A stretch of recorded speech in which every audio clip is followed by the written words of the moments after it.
Welcome back to Roots of Hedon. This is session number 15, entitled Dead and Dragons. The last session, the group completed most of the efforts that they had in the city of Onamouth, having returned Sophia, the opera star, to the doll maker, or rather not returned, but got her to the doll maker. They found out a little bit more about the nearby city and its interesting nature, but they felt that they had business back in the city and have gone ahead and returned back to the city of Nock. You arrive in the North Gate. It's right around mid-morning, and that being said, feel free to roam about as you please. We'll go ahead and start with... looks like computer order will set it to be Zach. Now I know you're going to be the hardest to work through, so I kind of want to just get you out of the way because you did miss last session, and I kind of want to narratively explain what happened there. In a most too long didn't read sense, Jai partied. In a bit more kind of nuanced understanding of what happened, Jai networked. You have pretty good familiarity with the Shy Girl, who I don't believe I gave you the name for. Right, good. Just because I have a habit of sometimes giving you notes that might contradict earlier notes. Fodla is the name of the girl. She has the last name of Uluru, Uluru, and she states that she is a member of House Nomen, but she is nothing more than a lowly page. She aspires to be greater, and she studies a lot about the entertainment scene in Nock, which is why she was familiar with you and your work. You and her got on rather well. And then the other gentleman, I do believe I gave you his name. And I usually post a note up for it in the chat. Bear with me here. See if I've got anything in my notepad.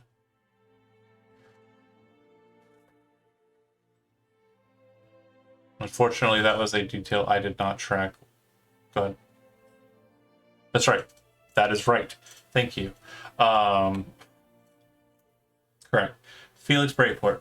Handsome enough gentleman, a up-and-coming holy swordsman, and also a diplomat. He is a member of a Munio based diplomacy team.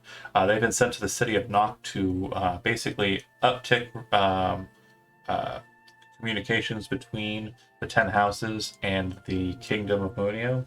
As we've discussed several times before, Nock is a border city. It exists on the border of Liberis and Munio, 2 of 3 kingdoms in the Osirian Triumvirate.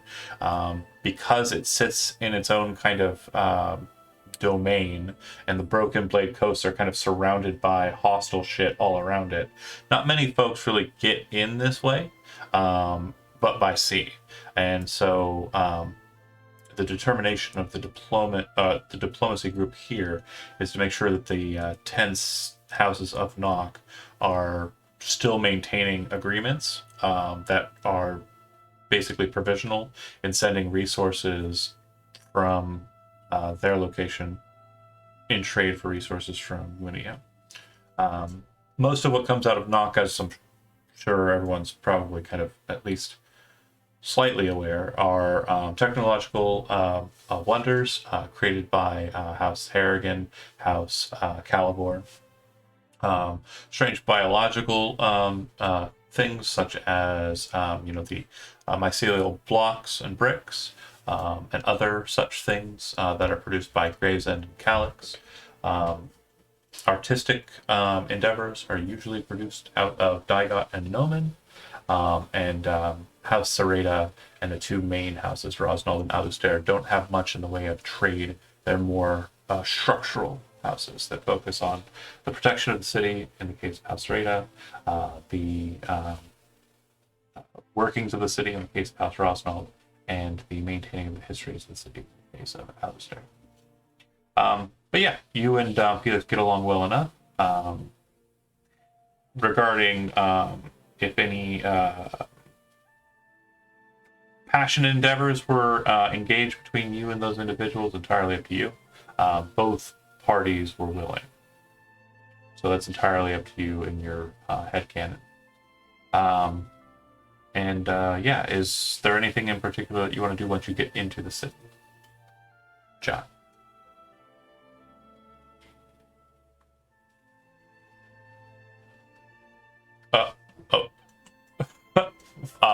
Fodla. Uh-huh.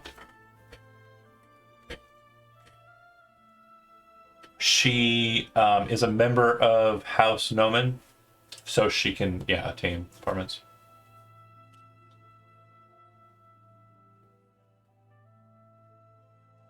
According to what you understand about the diplomatic process, these diplomats entering into the city, they can literally just go to any of the 10 houses and demand shelter. Yeah. It's a background trait. He's got the noble background trait.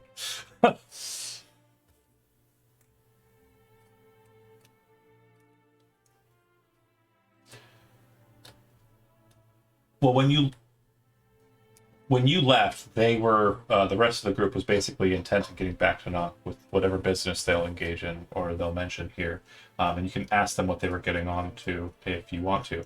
But Felix was remaining in Onamouth because he had some business there with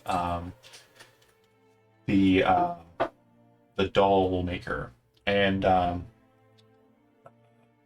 Lady. Uluru was staying in Onamouth as well.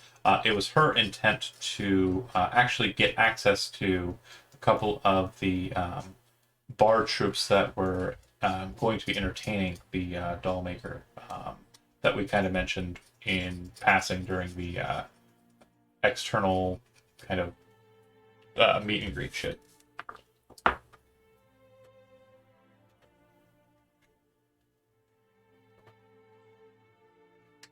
Okay. Okay. Perfect.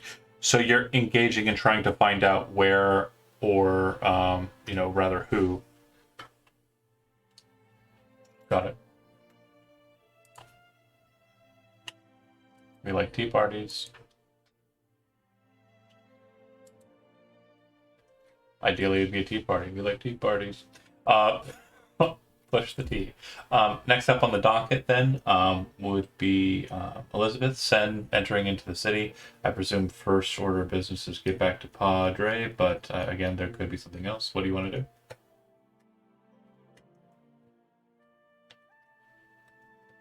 Okay. Now, last you recall, his house was being used as a safe house. I believe that was mentioned. Your father's house. Mardigans had said that they had sent people over there to stay with him. You got the impression that they're not only, protecting him since certain information was leaked regarding your connections, but they were also sent there to keep themselves safe. Kind of a dual process situation. That's safe houses, bro. So when you get there, there are two individuals who are present. Currently, it looks like they are playing a game of chess. One of them is playing a game of chess rather with your Padre, and the other one seems to be just kind of watching and also kind of going over some paperwork, kind of at the same table. They kind of greet you, but they don't really kind of break their attention. Seems to be a tense one.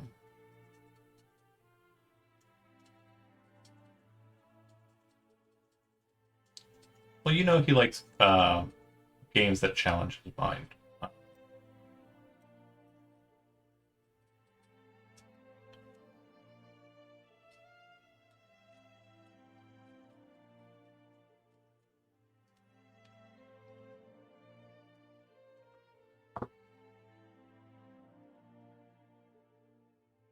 Oh yeah, well, pretty good. At Monaghan's are doing what they can. We've got some issues in the city. What with all different types of hitters coming in. Um, Rumor has it that they even hitters from outside the city, up in the Elvish enclaves, have been sent out to deal with some matters here. And to be completely frank, we're having we're having a field day on it. Just wondering who the targets are and what the matters are. But from last report, everybody's on alert to keep an eye out for this Ekstrom individual. Last sighting was at the Nomen, or rather the Torinor Opera House, and I haven't seen him since, but a lot of folks are looking for him in the family. Presumption is that these hitters are being hired out by some third party. We don't know who they're trying to get, who the targets are, but the thought process is someone in the family. Also, he flips through some papers and hands you a piece of paper.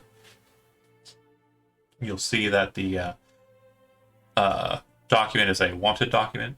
Typically, House Rosnald will kind of post these out when a person of interest is kind of brought to light for law enforcement. And the individual pictured there in a very, very well detailed drawing. You know that these drawings are typically handled by a projected image, and then they're kind of drawn by expert artists onto page, or someone who saw the situation will have their memory extracted so that they can get a precise image. The doodle looks exactly like Terry, and the information on the wanted document explains that it's a 500 gold bounty, et cetera, et cetera, et cetera. And the individual who kind of hands you the piece of paper, he says, we know this guy's been traveling with you, so we went ahead and handled it for you. Your dues will be up about a fifth of that cost. He points to the paper. If you want to go ahead and just explain the situation to your friend and let him know there's a halfling who didn't do anything, who happens to be rotting away in the Rosnald cells now as a suspected warlock, thanks to him.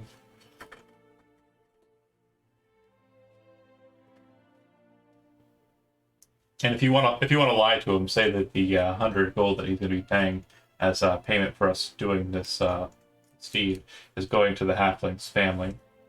It's not, of course, but you can tell him that if you wanted to.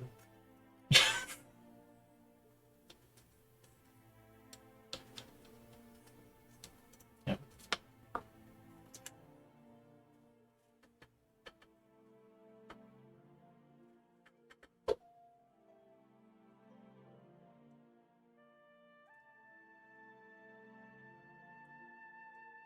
Sure.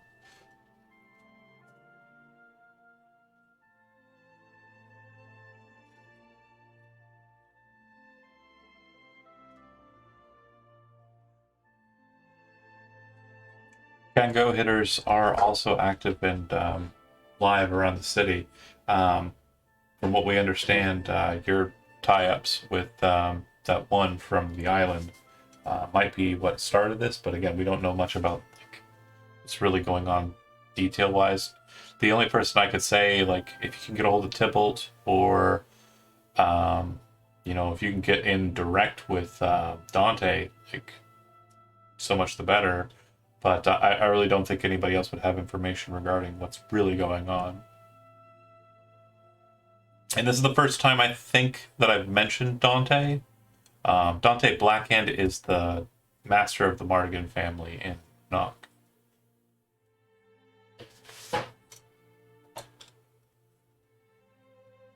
Trained with. You probably trained with, yeah.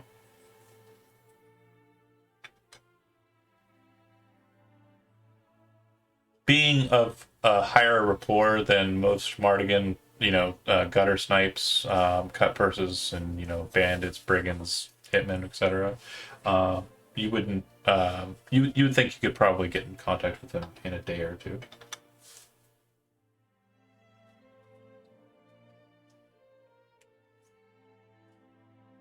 Tybalt's easy, yeah. Tybalt's okay. Okay. If nothing else, I'm going to move on to Zuzo. Namalia enters into the city of Nock once again.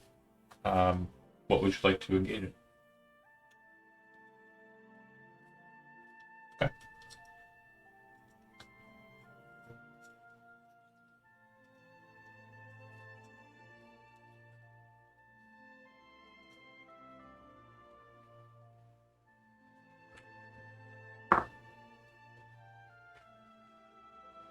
Mm-hmm. Yep, and so Nevik would be available. And Nevik was the halfling, if I remember correctly. Making me check my notes. The Badalkin was. Who's the other one? Okay, I'll see if I can't find my notes. But yeah, Nevik was the halfling. Yeah, he's available.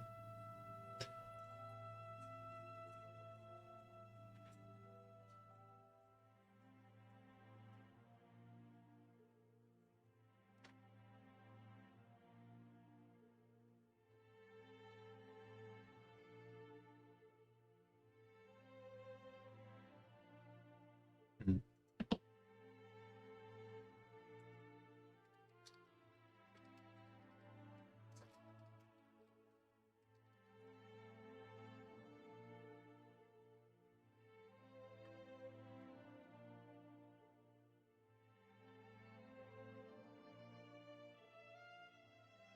Okay.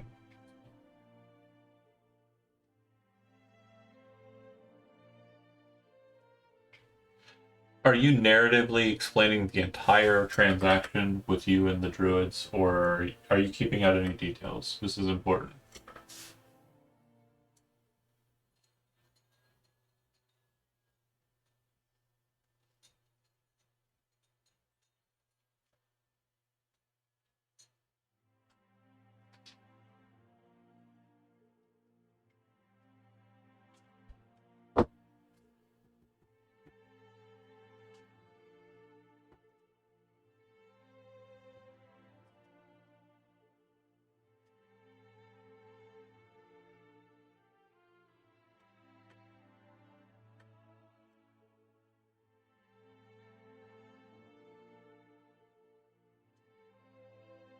Hmm.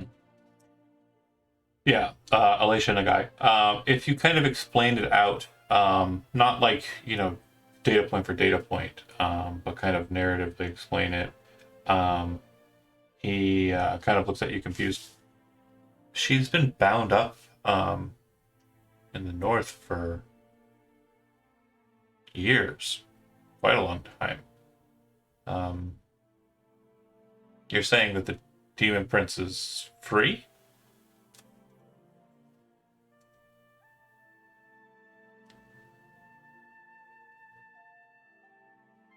Huh. Well, House Montoulet were the ones that bound her. I would suppose if you wanted more information regarding exactly what the nature of her binding was, you may want to see about speaking to them. If you'd like, I can give you a contact I have in the house's name, and you can call upon them. Of course. The contact in House Montoulet is an individual named Shul. Um, they are a turtle. I don't know if you're familiar with the kin, but they operate as a bookkeeper for House Montoulet, and they should be able to give you whatever information you're seeking regarding why it was she was bound or how she was bound and What effect?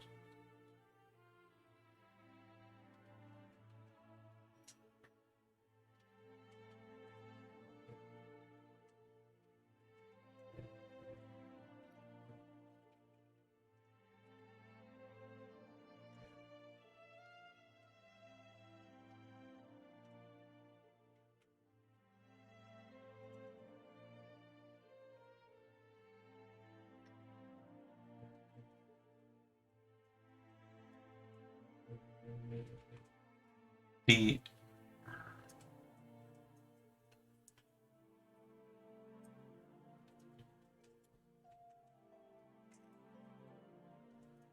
The unfortunate matter at hand is that would be a slow coming matter, as most of our druids, arc druids, and hierarchy have been called to House Calyx to assist with matters there. At this current moment, and I'm not sure if you're aware of what's happened in the past day or two, but well, a bit longer than that. But most of the soldiery for Nock has been called away to Siford's Pass. According to what I've been able to glean, there is a massive force that is subservient to an unknown entity. And, well, unfortunately, it would seem that House Calyx is required to be in full operational process right now to assist on that front.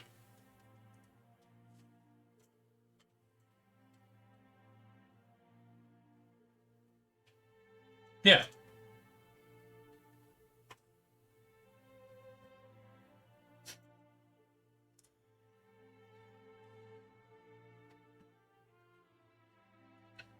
Okay. Moving from you to Magpie, what's Belroth doing once he gets into the city?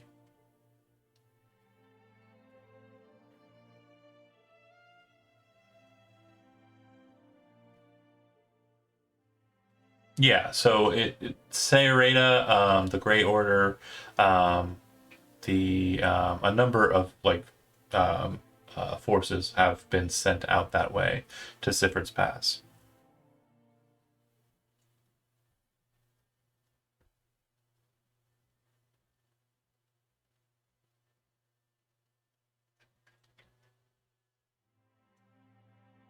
Sure.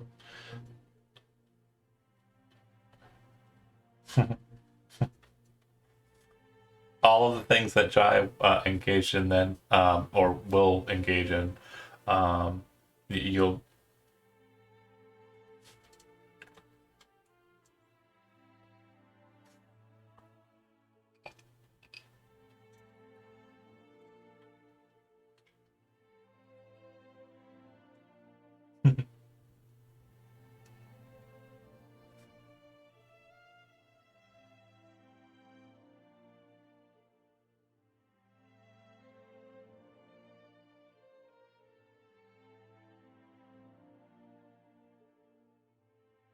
Okay.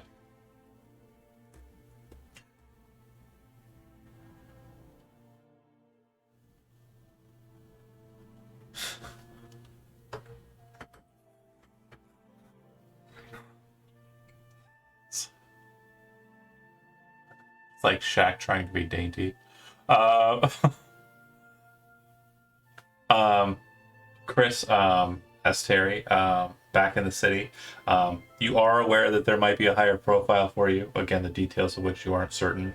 Real quick question, just so we can kind of come to a point in your intersection and kind of understand a bit about what you'll know. Sen, once you get that information regarding Terry, would you contact Terry and let him know? All right, fine. So, Terry, stewing, you arrive in the city. I mean, are you going to go about your normal processes? Do you have a specific engagement you want to kind of move towards? Are you going to hide with other folk? What's the plan?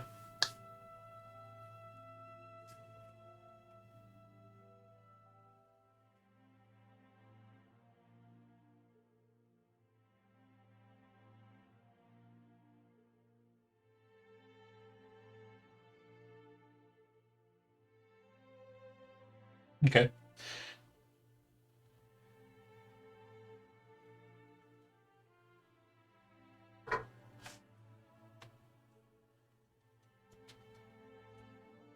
Okay.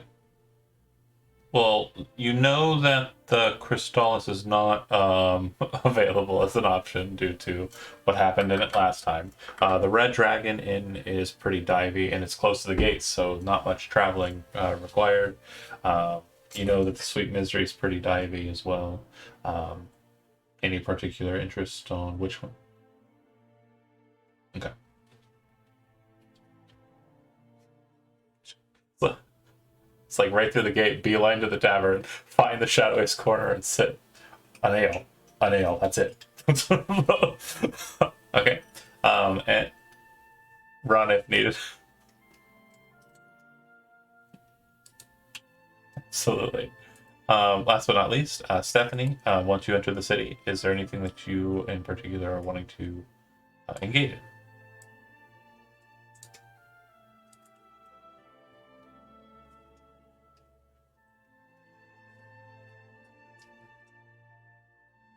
It's been mentioned that he is out of the city. He is currently in his estates at Nightfang Pass. Um, you know that the last place that he was in House Nomen, the Torinor Opera House. Apparently, the Torinor family is a part of House Nomen, and you did catch wind of a relative of his, Endemont Torinor, being the one who was trying to get Sophia.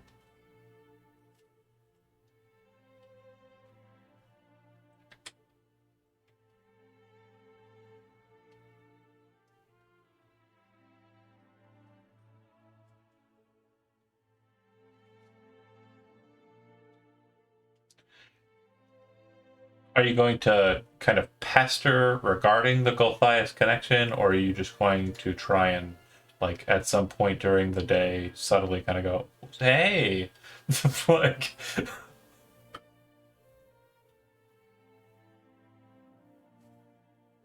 okay. So, Jai, reversing right around back to you. You have an entourage. Belroth and Aveline have decided to hang out with you. You are engaged in trying to locate a specific individual in the city. Um, Go ahead and make me a persuasion roll. This is to try and glean information about your quarry. And sorry, my brain is absolutely farting. Who were you looking for again? That's right, that's right, that's right. I'm sorry. My brain.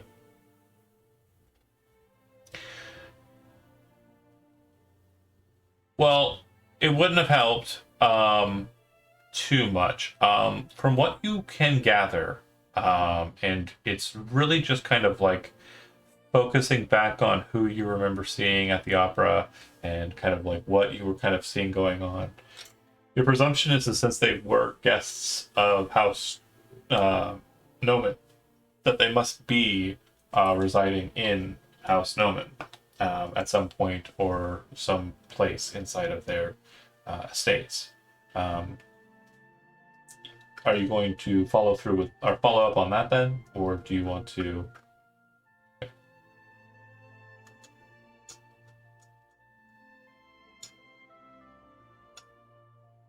Mhm. Got it.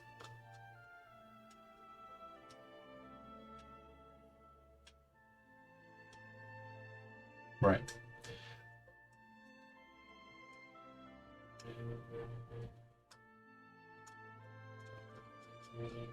Okay.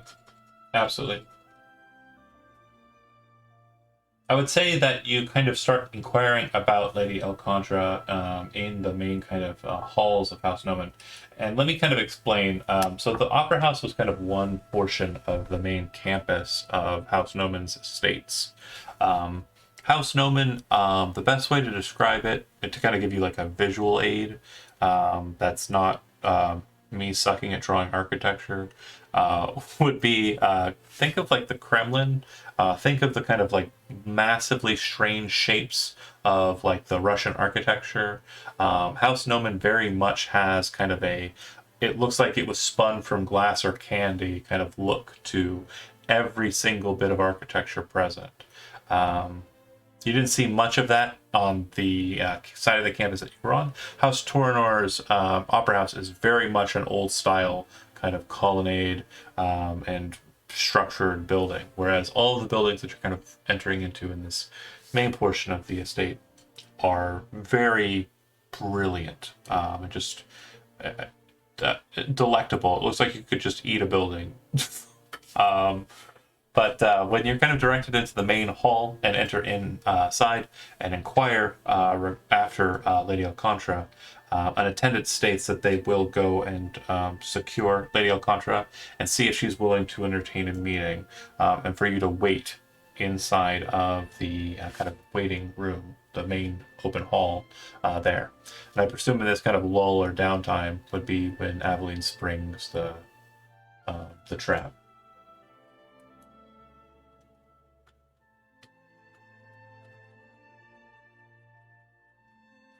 So, what exactly do you ask, Stephanie? Or rather, Aveline?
She does have cannons.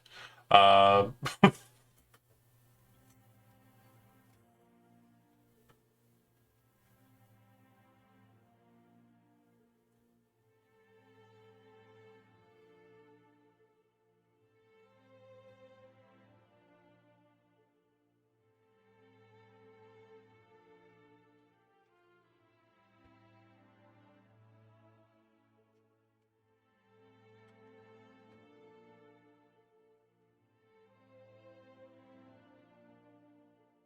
as you're waiting, and as you're kind of finishing that conversation, actually, probably a dozen or so minutes after that, down from the steps, kind of walking into the main hall, are two individuals.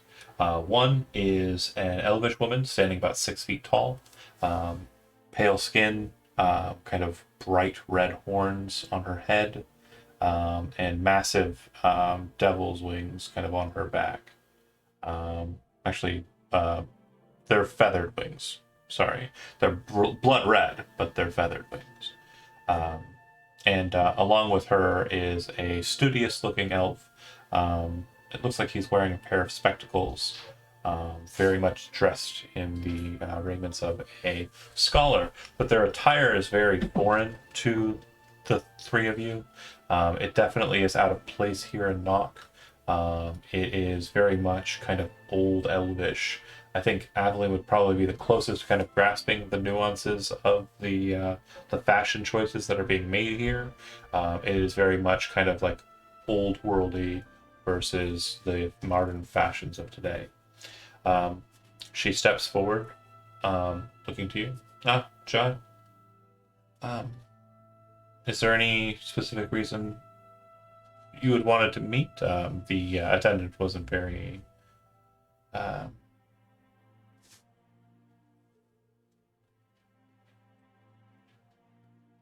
Not today, unfortunately. But I can set an appointment. I think I have some time in the afternoon tomorrow. The studious elf kind of leans in and whispers something to Lady Alcantara, and she goes, "Truly?" And he kind of nods his head. She kind of looks to you. A quick query then. You asked me if I wanted to have tea specifically. My attendant tells me that that is a endeavor that requires a bit more processing than what I would presume um, meeting for tea would mean here in the city of Nock. Do you mean to engage in the full rigmarole? She looks over to the scribe and he kind of like throws the papers a bit, kind of points, and then throws a couple more pages. And she kind of goes, and then looks back to you. Or do you just wish to meet?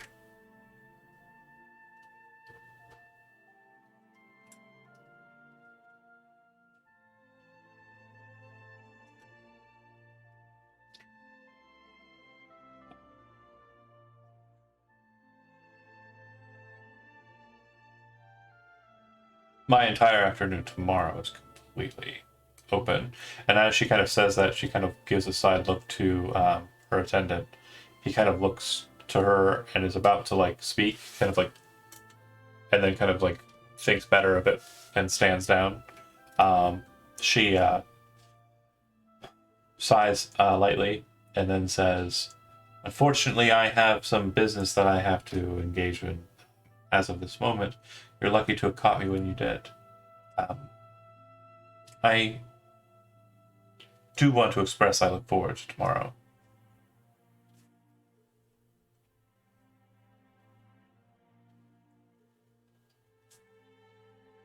They head off. Um, and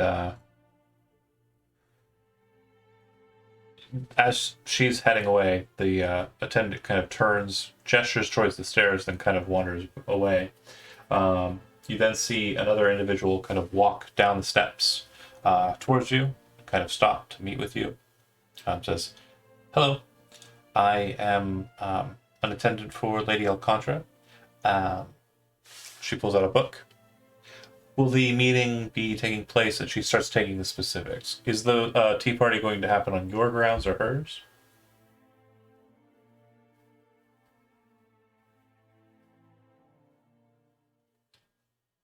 That's no. You see her kind of like diligently kind of like writing, and then she says, "Okay, perfect." And then the hour that would be best for us would be the hour after the high rise of noon. Um, and please arrive early. Of course, dress for the affair, and have a good remainder of your day. Correct.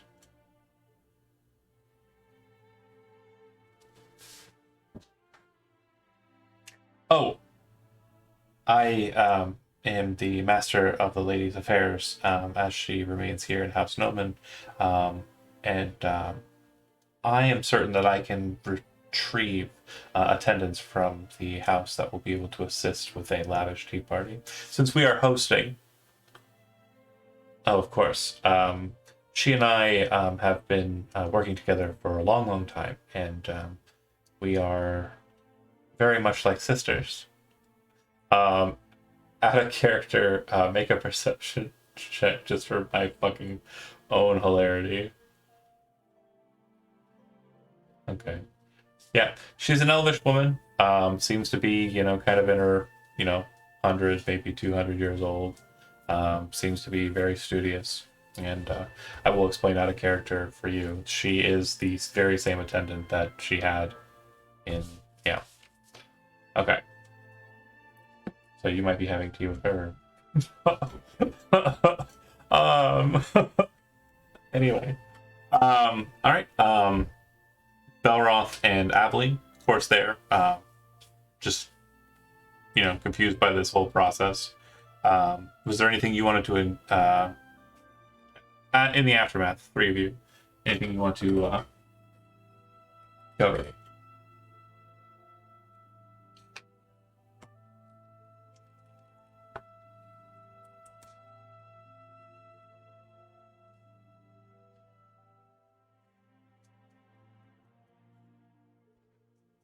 That's all. That's all this party does.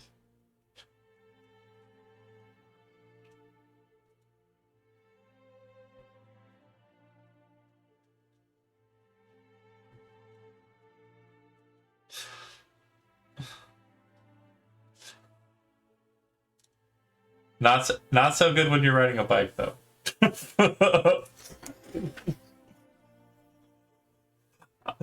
I,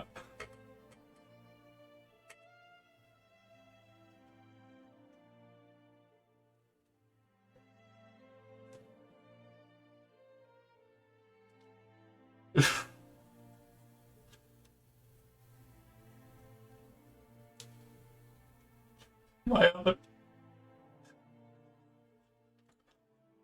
my other party made me walk up mountains. um, that's a fair point. Yeah, he was just a naked ass bear. um, bear ass naked. Good times. Okay. So planning for tomorrow on the tea party setup, and is there anything that anybody wants to cover for the remainder of the day today?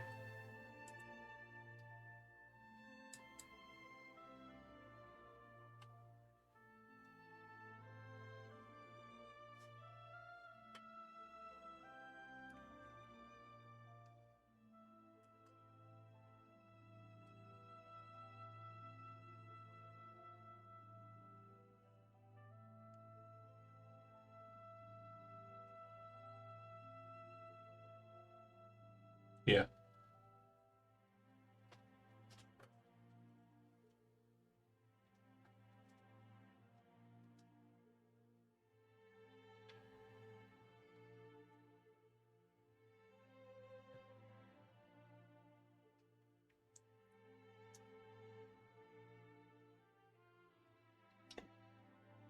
Okay. As you're heading that way, for Terry, the place is actually filling out pretty well. You aren't a dummy.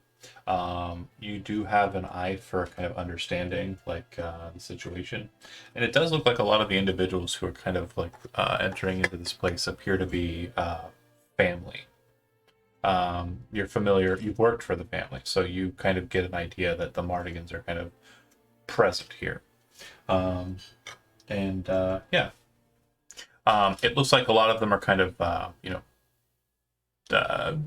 drunkenly kind of telling stories to one another. There does appear to be a minstrel kind of going through, like, song for the arranged party here. There's, a lot of entertainment kind of going on. It's getting a lot more loud and a lot more body than it was when you first kind of entered into the place.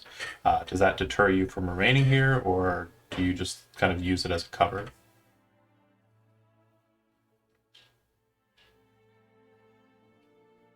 The Mardigans. Family. Family. Family.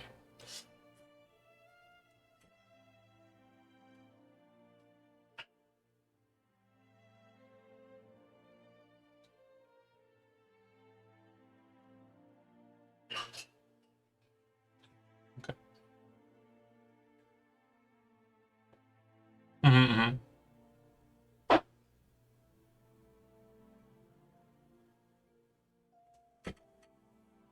Okay. Make a perception check as you're kind of heading out.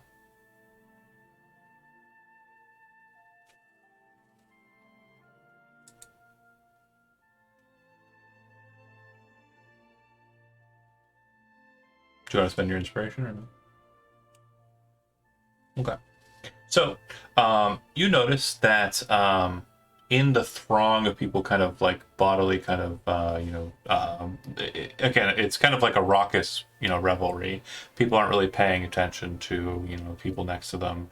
They're kind of packed in there pretty close. It's very bar slash club kind of levels at this point. But you see a strange looking elf kind of moving through the crowd in kind of very dark looking attire.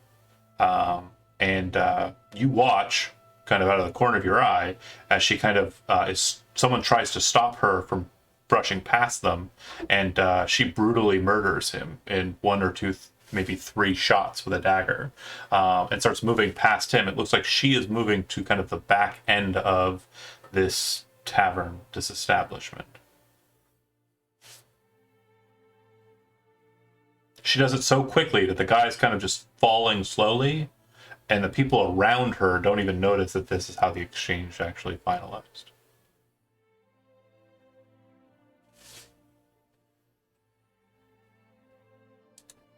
Well, I could, of course, describe her, but I'm going to be hilarious and let Elizabeth do it.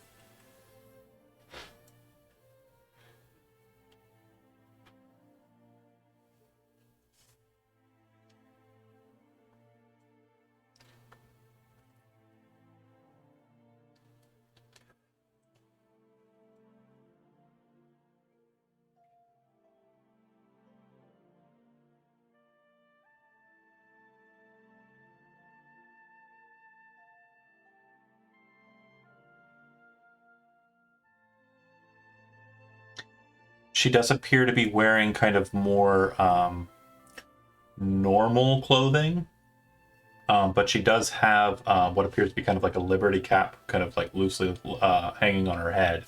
It is also dark colored, but she's very clearly elvish, and she's very clearly very skilled with that knife, because she just put that guy away and nobody even noticed. And she's just kind of brushing past him, moving to the back end of the room, which you would know, having been a tavern hopper, leads to kind of the private rooms.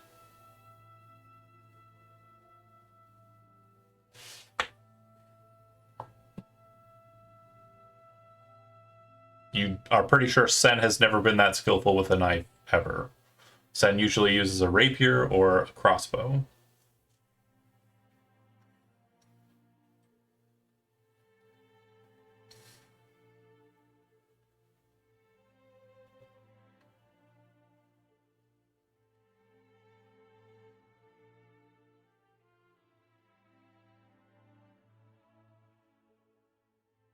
It looks to be a female, yeah.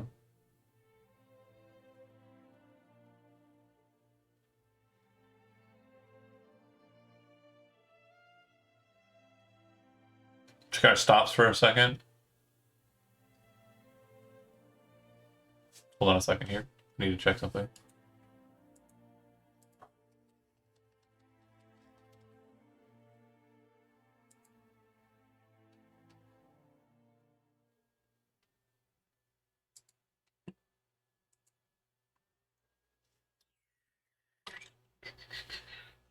Um, Hold on. Mm.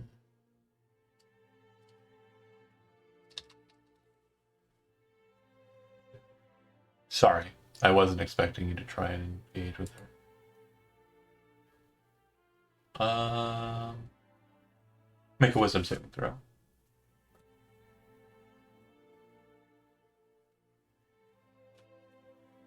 Okay.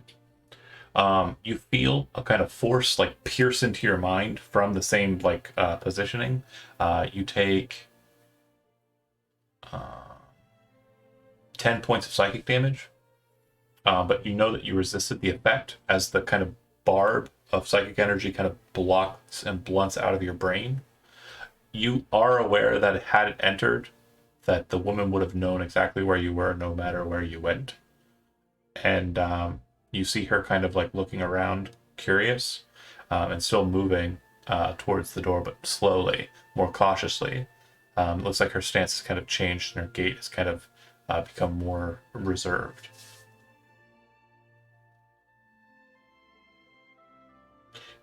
You would know that she would have been able to track you wherever you were. The spell was Mind Spike.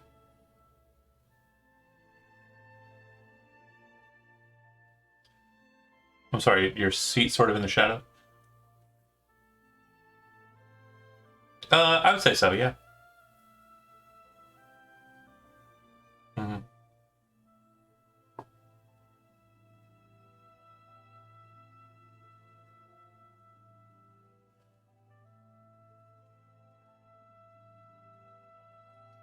She goes into the back. She disappears into the back room.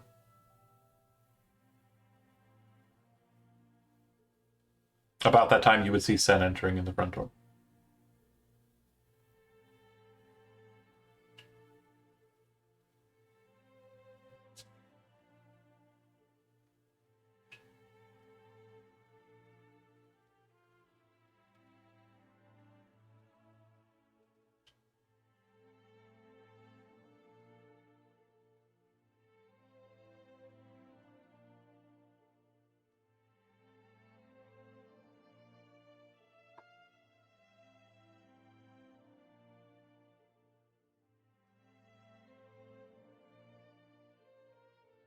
Mm-hmm.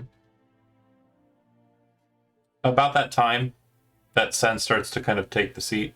It does look like the people in the main crowd are kind of actually noticing the dead body. It actually calls attention directly to it as everyone kind of stops being body and raucous. The music kind of slows down, and they kind of start like kind of wondering what the situation was here. Did anybody see what happened? Did you fucking do it? The guy next to him. No, I didn't fucking. I called it out. Why would I say there was a body there if I did it? That's stupid. And they're all kind of like backing and forthing. But the second it goes quieter, I need Terry and Sen both to make perception rolls.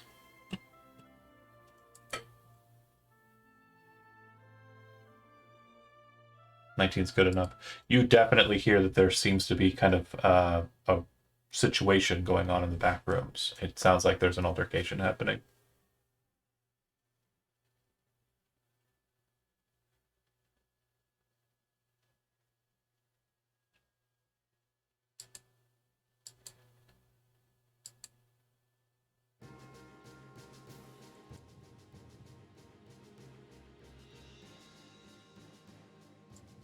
Damage doesn't stop it.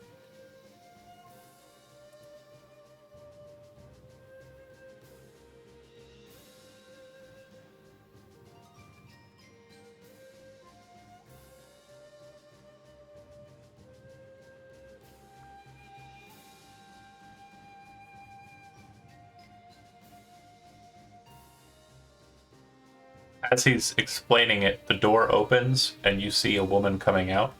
Sen, from reputation, you recognize her.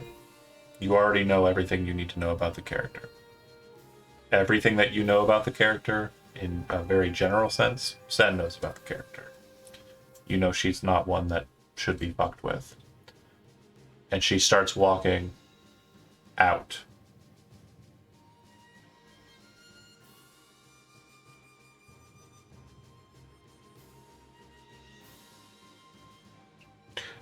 One of the guys that's in the kind of middle of the throng kind of looks over to her and says, "Hey, did you do this?" She kind of turns her head over her shoulder like that, and then just continues walking out the door. 2 or 3 of the brigands kind of get the gumption to go out after her into the street.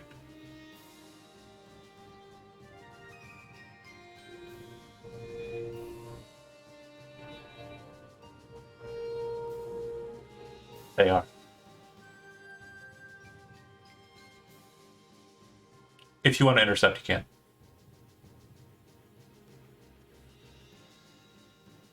What? Why?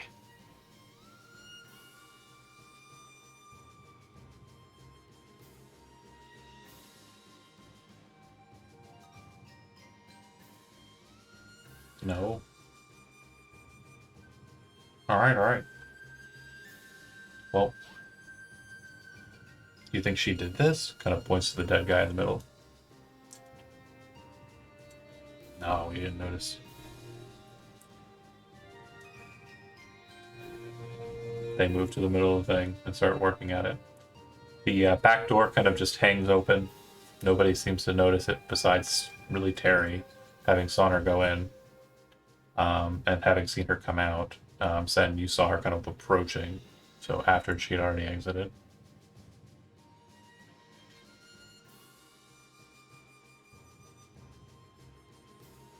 You did.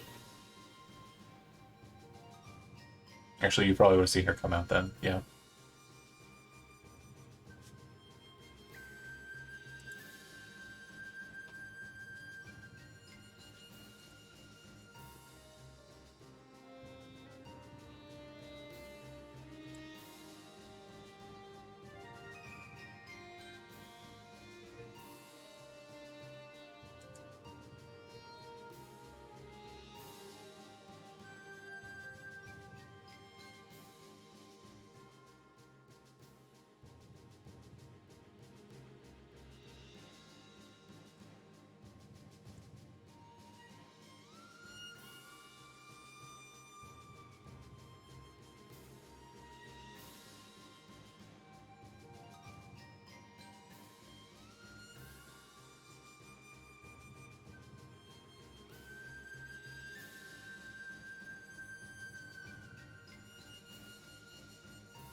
Sen, you would know that this death dealer doesn't work for scraps, and 500 gold coins is not something she would.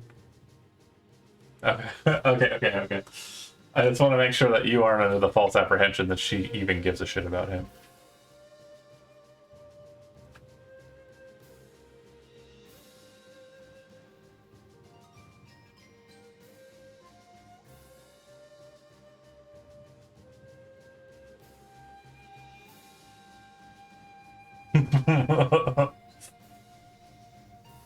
Life choices. Okay.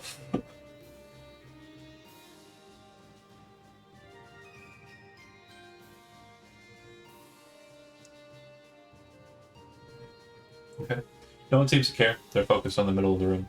You enter into the back room. You see very quickly the signs of problem. Looks like a guy about Belroth's size. You're pretty sure that he's an Osirian, possibly Pandaren. Looks like he was eviscerated from stomach to throat and kind of thrown back and away. A couple more Mardigan brigands look like they met their ends with strange-looking dagger wounds in their faces, but no daggers. And when you kind of go around to the back end of where the private room is, you see what looks like about three individuals, two ladies and one male, who look like they might have been service workers, if you get my meaning. And one individual who looks like he's wearing very kind of refined looking attire, very noble looking attire. And laying next to him is a pipe, which you presume has some sort of substance in it. As it's still kind of smoldering, there's a little bit of a perfume to the air. Yeah, it does. It smells very similar to a substance you've encountered recently.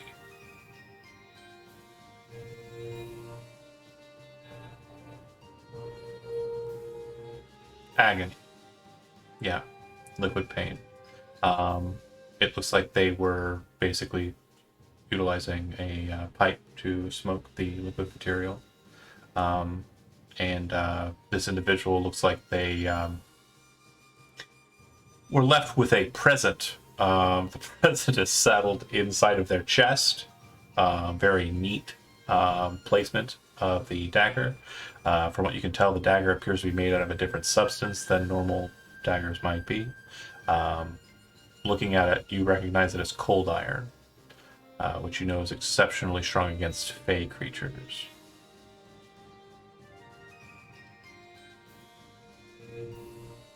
The colors that the noble is wearing are blue and gold. Or blue and yellow, sorry.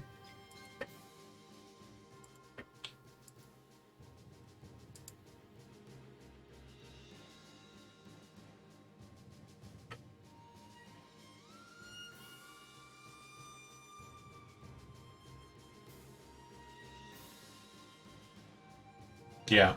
Oh, sorry. One other note. Hanging from the pommel of the dagger, kind of strung to it, is a single white feather.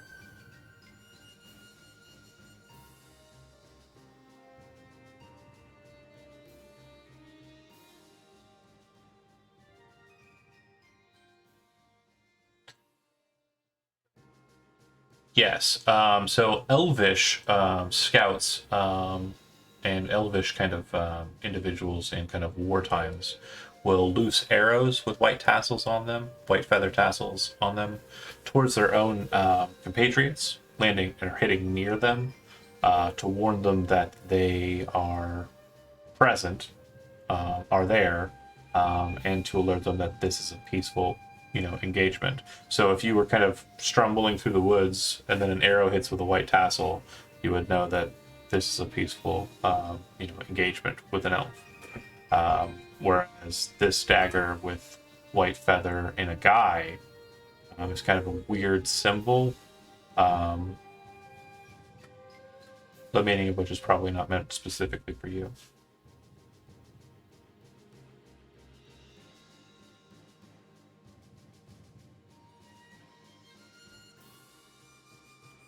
It's not family owned, but the ownership is family friendly.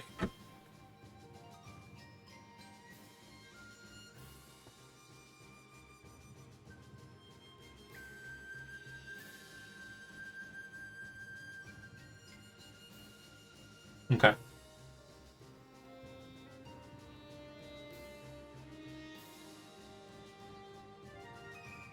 A runner. Send it up to someone who might have an idea. Okay. And then call in for people to kind of bring folks to check this out and figure out what's going on here. Okay. Do you want to sit around for the process? Or do you want to just get out of here?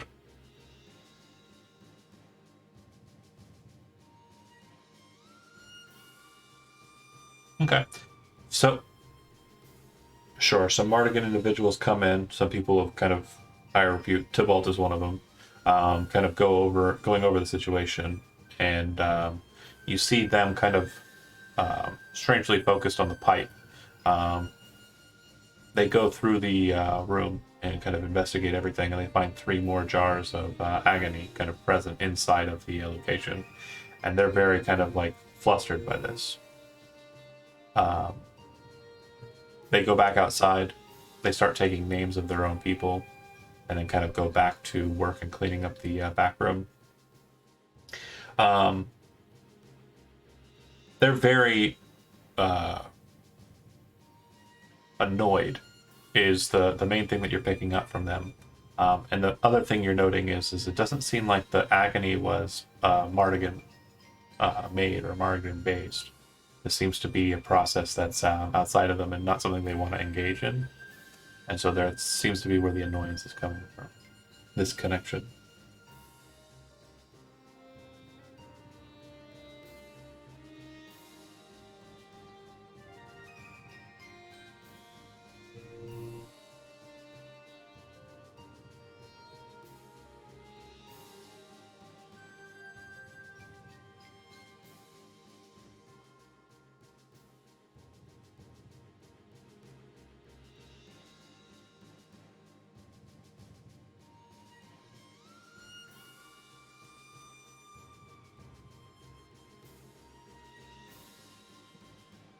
Richter's mine.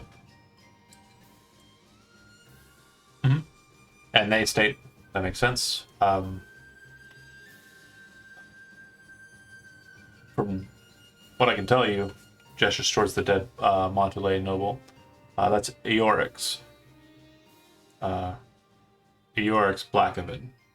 He's from the Westerlands, but joined up with House Montulay and has acted as our consortium. Remember back when you did that job out on the coast? Yeah. A number of different items from that quarry were traded with the Montulay House. We had also expressed an interest in keeping our connections tight, so we didn't have a safe house we were willing to loose to one of the 10 houses, because who knows what their connections internally are. So we kind of made an arrangement with the proprietor here, and offered a bit of safety for Eorix as the transactions continued. He was most interested in these strange pearls that were found inside of the Kraken. Very large pearls that were kind of found in the throat and gullet of the creature. We did some research on the matter, and we are under the understanding that House Montulay was trafficking those pearls south towards Richter's mine. For what reason, we don't know, to be sure.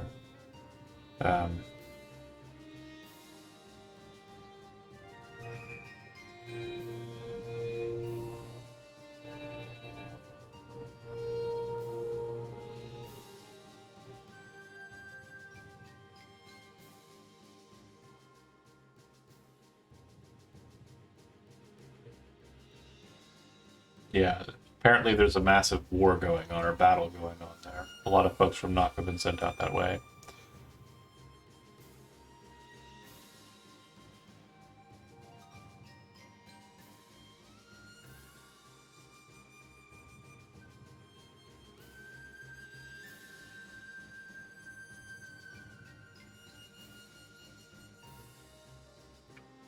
This is Terry, right? You were on the job. You know what the thing had in it. Yeah, it had massive kind of pearl structures inside of its throat. A number of them were found in the Red Dragger's um, like yurts. A number of them were found inside of its stomach acid after we cleared out its lining. Um, and House Modulate was very interested in those, willing to pay most of the money that was acquired on the job sent was because of those pearls, to be completely honest. I'd say about 50% at least. So that gives you a good mind as to what they were willing to pay for it. That being,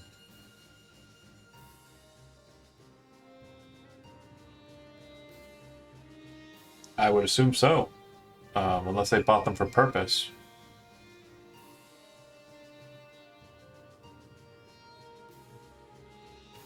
I'm not a spellcaster. I wouldn't know. Um,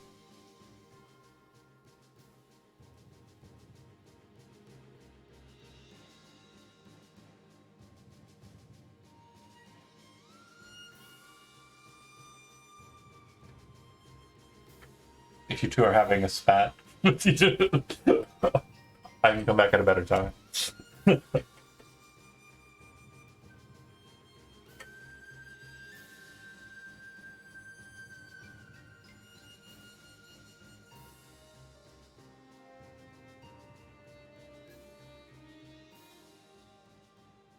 Sure. They were specifically invested in ones of a certain diameter. I believe it was around 6 inches minimum. Um, those were pretty easily found in the calcium deposits inside of that crack. Um, yeah, no doubt. Are you serious right now? Baby, so small. Um, he's just mad because Mitten's taking up the spot next to me. I have a drawer that's open and it has a little blanket inside of it, and it's where the cat goes when I'm playing, and so I can just pick them up if I want to, and have them. But anyway, back to she wants to get back in. Right, they want the drawer. Um, they all must want the drawer. But anywho, yeah, if you find any other giant pearls, great. But yeah, House Montelay were the ones that were acquiring them. And again, like I said, it seems like they were trafficking them south towards Richter's mine, based on what we were able to get information-wise regarding that.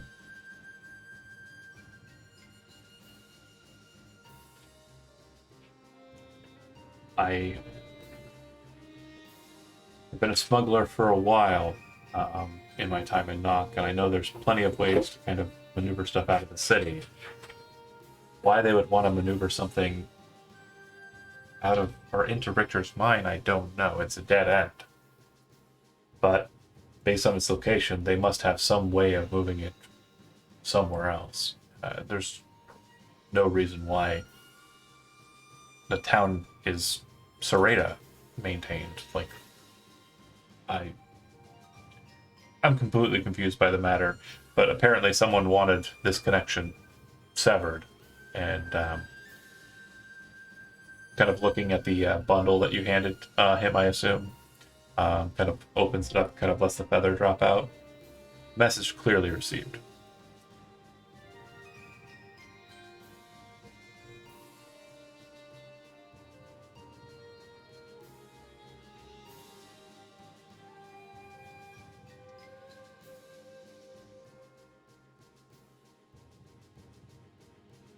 No problem.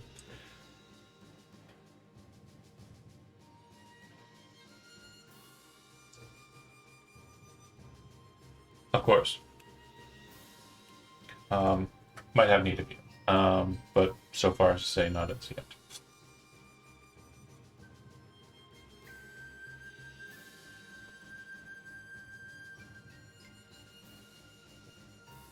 No.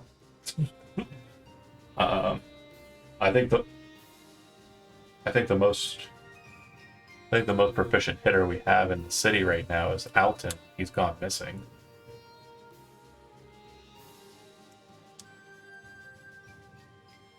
I don't know. He popped in and then disappeared again.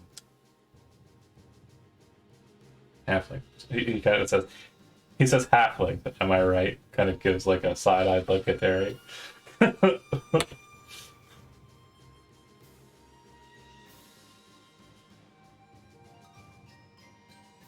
I love it, and it's canon now. That's canon now. That's just a canon thing. Halflings call non-short.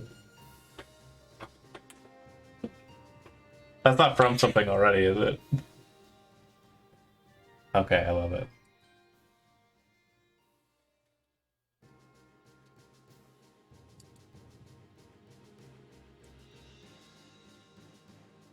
Doubling.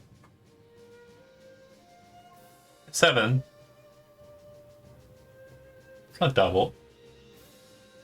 It's like a high end double. Yeah. Anything else that you want to engage in after the murder at Red Dragon?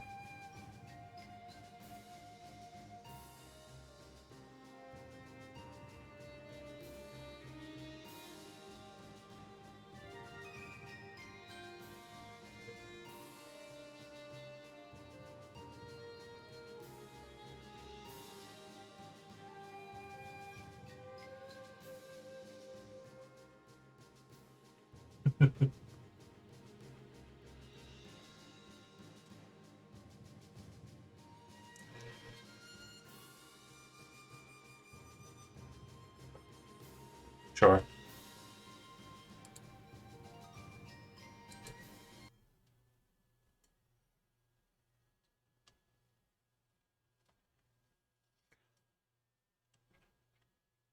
All right. If nothing else, I'm sure the remainder of the evening is just kind of simple, calm. Oh, that's really weird. Oh man, my computer's being silly. What a silly goose. That's strange. Okay, it's fine now. It was totally playing like my audio for my computer out of the speakers of my TV. It's like, why is it so quiet? Because it was coming. Oh no. Anyway, if nothing else happens for the remainder of the evening, you'll sleep, you'll wake the next day, and engage in downtime activities for the second day here. We'll go ahead and do it backwards this time. I believe, Stephanie, you had been invited to a tea party with Jai. Yes. Okay, so that'll be your downtime activity. Again, it's more of the preparation. You're going to be buying outfits, getting ready for it, and then actually engaging in the process. So it's an all-day affair. That also covers Jai. Jai, did you invite anyone else to the tea party, or was it just Aveline? Zach? I was inviting both of them to the Oh, Belroth as well? tea party. Yeah. Yep. Okay. Belroth, if you don't have anything else that you want to engage in, you're of course welcome to go to the tea party then. Okay. Sounds good. Now, Chris, what are you planning on doing during this next day? Ooh.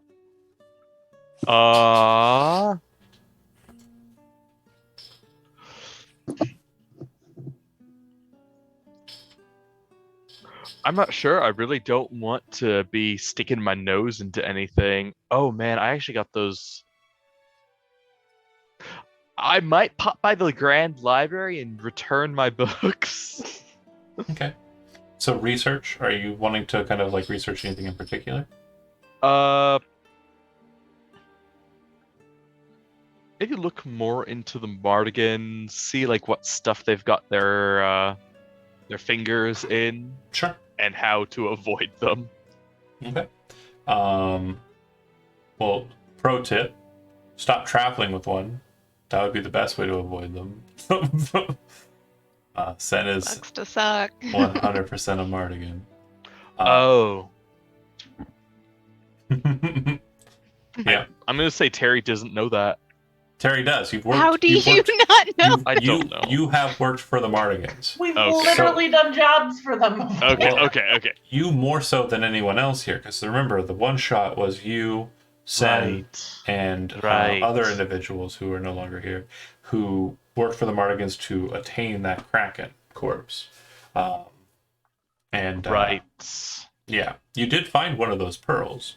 I believe you sold it because it Yeah, wasn't. because you said it was just a large pearl. Yeah, that's all it was. Okay. So then I presume then today is just kind of researching a bit about the Mardigans and just understanding a bit about their processes, so you know how best to kind of avoid entanglements. Yeah. Okay. And then Namalia, anything in particular that you want to do during the day today? I think Amalia would want to go shopping for any cool potion recipes that are Okay. on sale. Okay. If you don't have a specific one in mind, you can obviously roll for that. But if you do have one in mind, you can seek it out specifically. If it's uncommon, then it's found in the marketplace. If it's higher than uncommon in its rarity, then it's going to be a bit harder.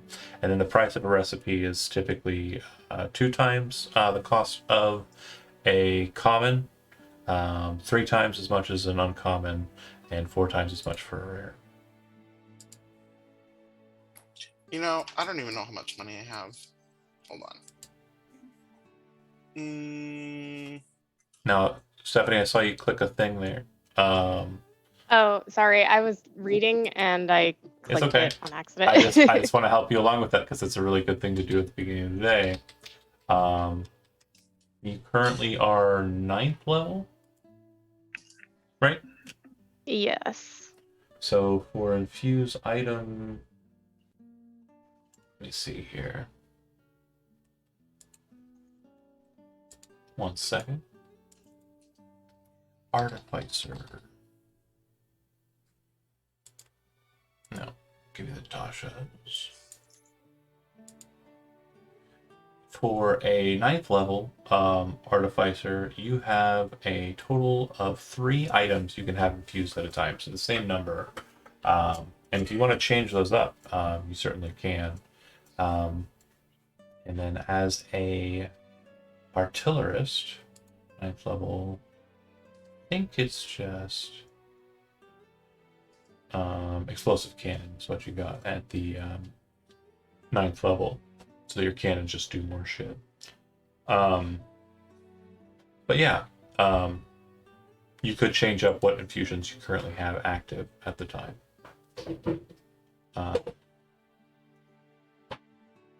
Do you have anything that you want to change or any idea of what you want to put out there? I'm confused. What? I don't think I have any, do I? Like, I don't think so. So you should have. yeah, I was looking at the list and I just like, I don't know. You It should have got some that you overwhelming and know. No worries. So real quick, you should know 6 different infusions. Okay, and I think we already have a couple of those covered. You had enhanced defense, enhanced weapon, repeating shot, and that's I it. got you. Last time, I think was Go. repeating shot what I did to Sin's bow. yeah, we just made it permanent on Elizabeth's item because you were guest star and it just made sense in my head. So Thanks. you can utilize that on someone else if you wanted to. You could repeating shot on Terry's firearm. That would be beneficial. I don't think anyone else has a ranged weapon. But would I remove that from Sen's weapon? if I No, did that? Sen's weapon is permanent. Oh, okay, yeah. Why not? We can Okay. do that.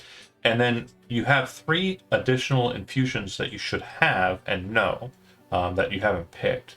And I would say that if you wanted to make it simple, you obviously wouldn't want to do that. You would want to choose Homunculus Servant because, of course, you want another Another thing minion. to be around you. Homunculus, or homunculi rather, plural, are basically just small little servants that do as you wish. For flavors purposes, if you want to use the remains of the boy to create your homunculus, that would be fine. Yeah. I was considering that. And then replicate magic item lets you basically create a magic item off of a specific list. You have to choose the item that you are counting as your infusion.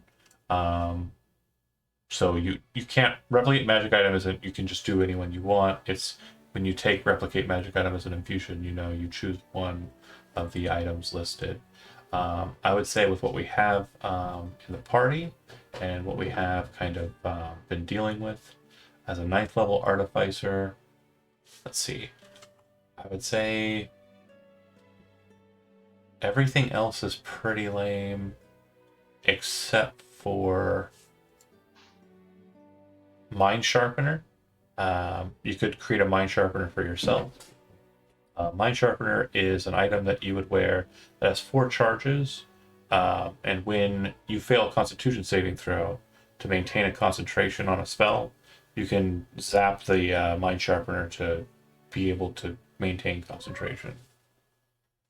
You can also Okay. create that Mind Sharpener for one of your allies. Namalia has a lot of concentration spells, so she would probably be benefited by a Mind Sharpener. Yeah, let's do that. Let's can I do both? Can I do Mind Sharpener and repeating Yeah. shot? So you can Okay. have 3 active at any one time. So I would suggest, just for flavor's sake, Homunculus, because Zoo. Enhanced defense on Belroth. So Belroth's AC. Do you have magical armor, Belroth? I have adamantine. I believe it needs to be non-magical. So no. Do you have a shield that's non-magical? I have a +1 shield. Okay, so no enhanced defense. Okay, Mind Sharpener on Namalia, Homunculus for you, and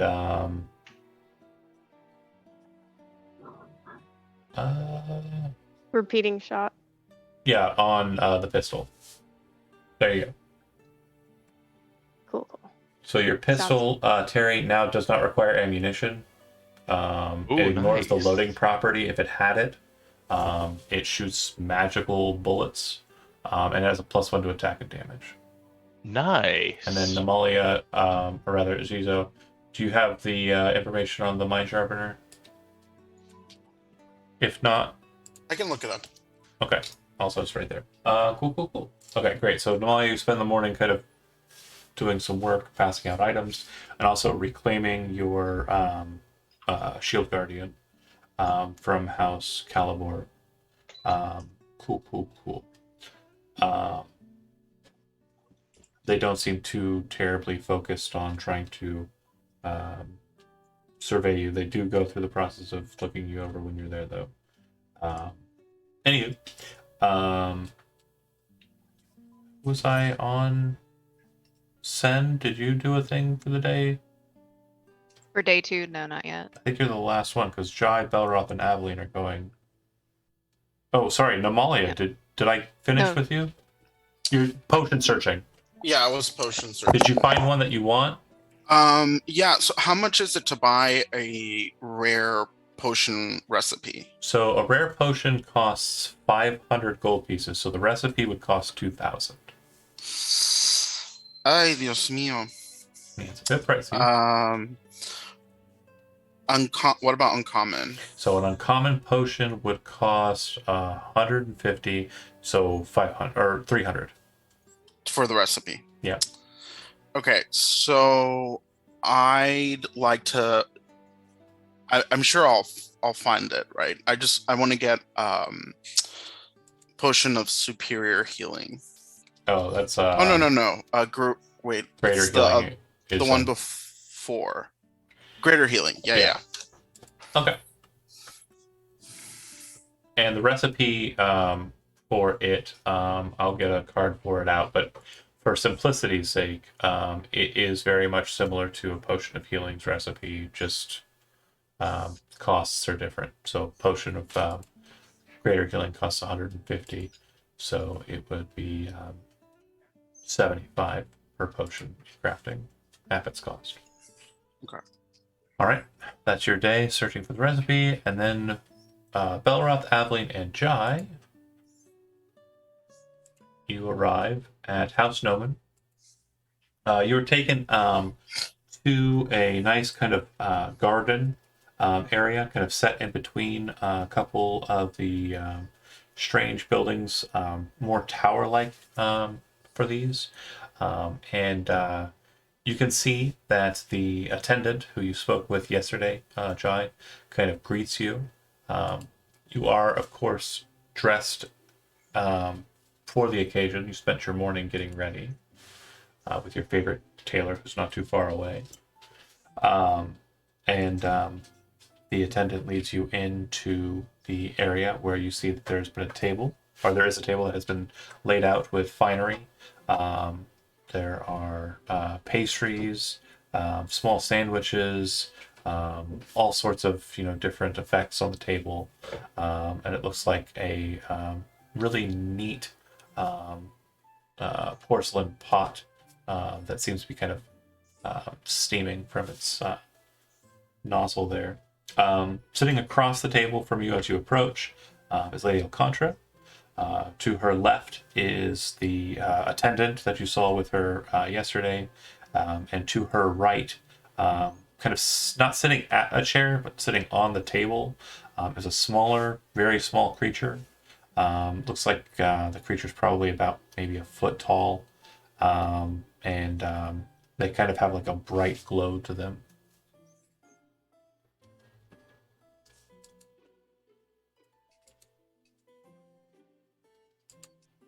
Alcontra gestures for you to sit.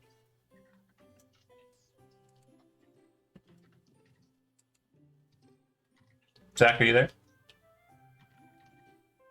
If so, you're muted. Just got back, and all I heard was Alcontra actually just say, "I'm so sorry." Okay. So just There's tiny sandwiches. tiny sandwiches, beautiful spread.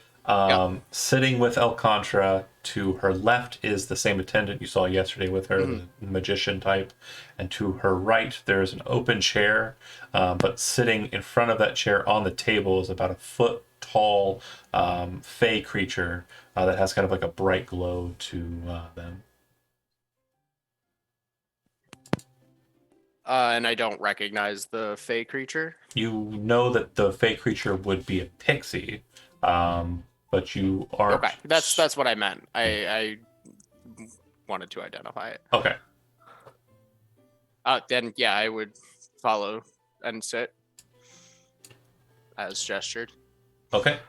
Alcontra says, so this is a laborious affair.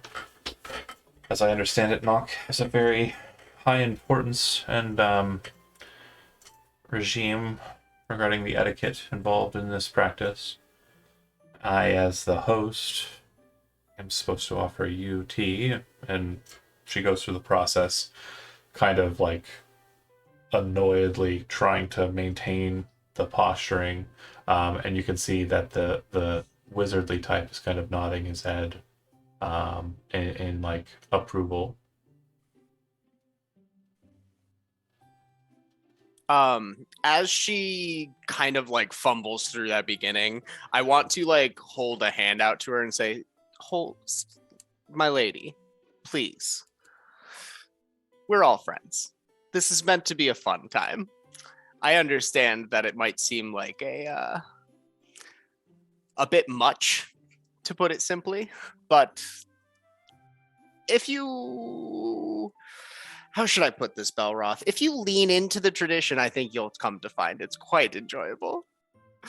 She nods her head after pouring the cups, and then kind of sets the pot in front of the person to her left, who then starts pouring her and the fairy creature drinks. And she kind of lets out a sigh, like she's kind of like holding it in for a little while, the sigh, and she says, "Well, let me first start by introducing you to my associates. This is Cyril. He is my scribe and my lore keeper and my guide in the understanding of the knowledge of the realm outside the Dragon Isles, and my spiritual guide, Sindir. Actually, I go by Halo. You can just call me Halo. It's easier that way." And she kind of is annoyed at the lack of formality, but then kind of looks back to Jai. And they will be attending. And your associates, I saw them yesterday when we spoke, but I did not have the pleasure of being introduced. Formal introductions are to follow. This is my close associate, Belroth. He's been accompanying me to quite a few affairs around the city, have you not? Yep. Big talker. And then there's Aveline. I will say I'm very interested in your lineage, at least from what I can perceive. It does appear that you are bred of both sword and serpent. Is that correct? She means to say, and you would know, if you don't understand the meaning, sword representative of elves. Oh no, I get it. Okay, it's okay. Okay. Sorry, so You're acting too good. you're acting so good. Oscar, right there.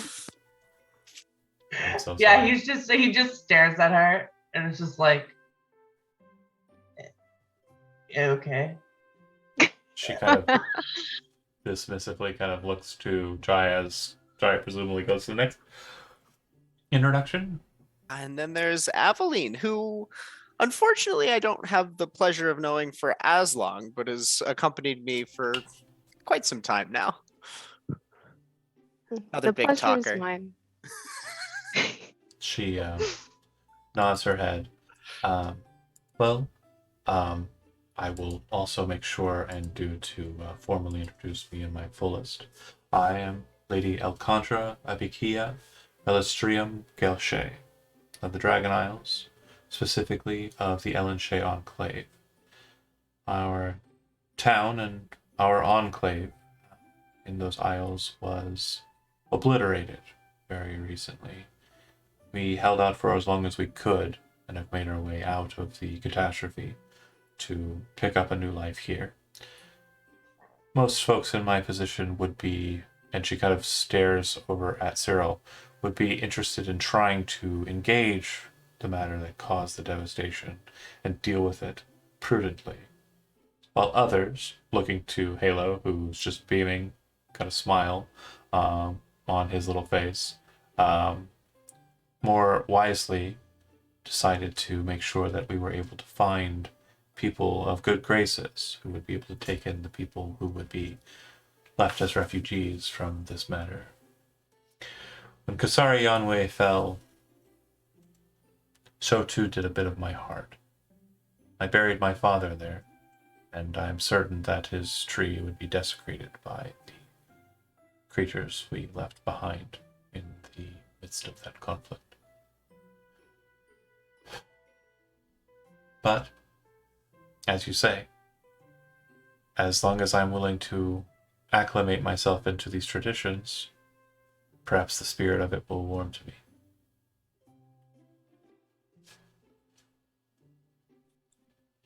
One can only hope. The attendant says, excuse me, sorry to interrupt. May I speak freely? Contra kind of gives a nod. You do not need to ask permission here. He says, oh, well, most gracious. Jai, correct. You are a fawn. Is that not right? Well, if it looks like a duck and it quacks like a duck. Well, You're not a duck. apologies.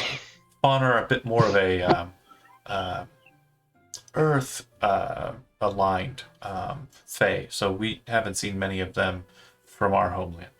There are not too terribly many of your ilk in and around, so I know there are slight differences between fawns and satyrs, so I'm just wanting to be certain I have it right.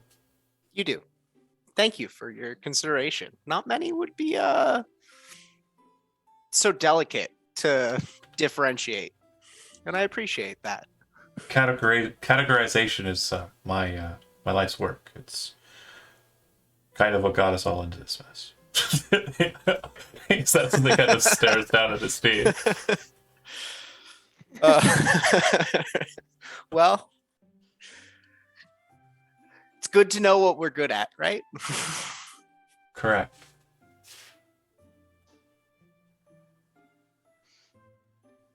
So, what are your continuing plans in the city of Nock?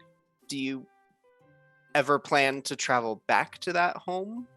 Or have you decided to move on and lay permanent sticks here? Alcantara kind of stares down at her tea for a while now, some kind of like miming Cyril. And Halo kind of pipes in and says, "Impossible. It's not going to ever happen. You probably aren't terribly familiar with the reports or anything regarding the creatures in question, but Cyril is one of the leading experts regarding the Ancient Ones.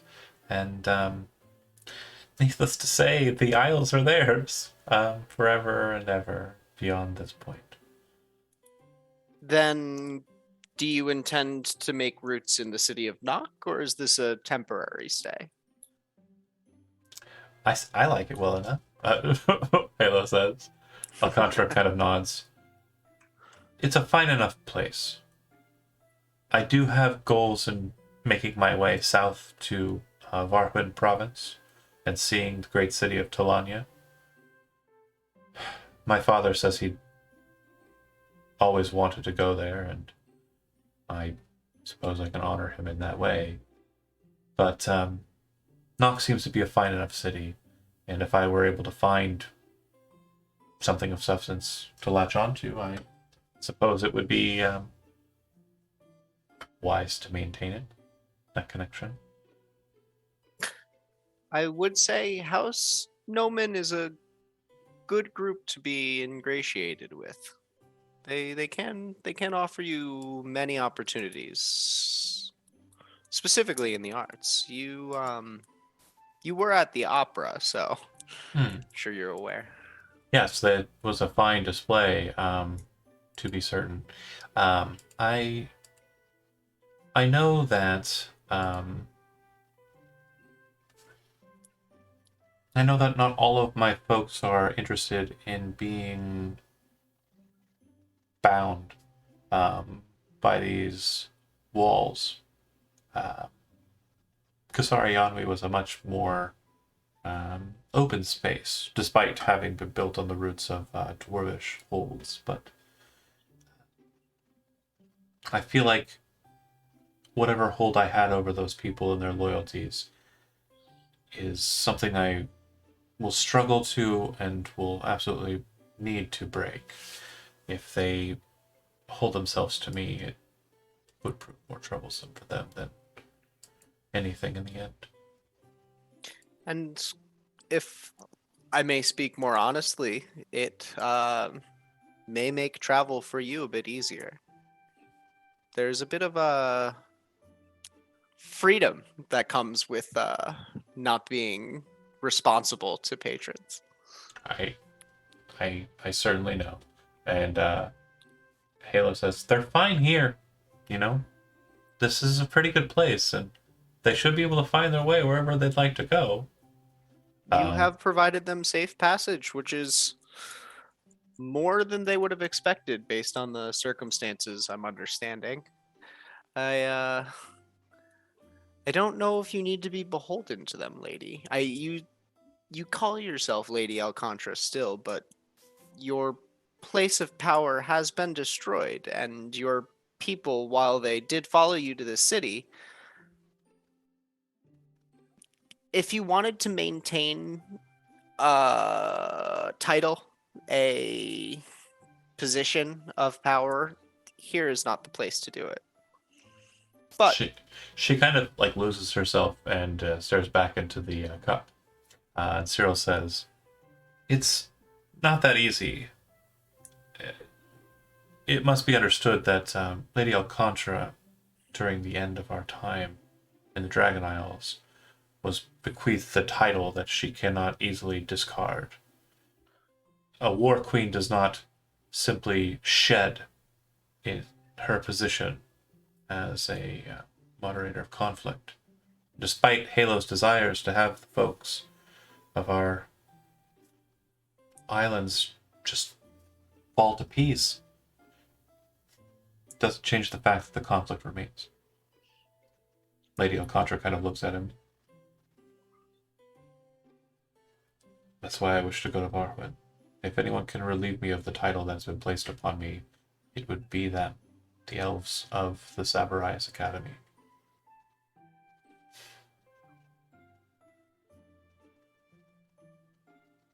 then all I can do is wish you the best of luck and provide any assistance I can while you're here.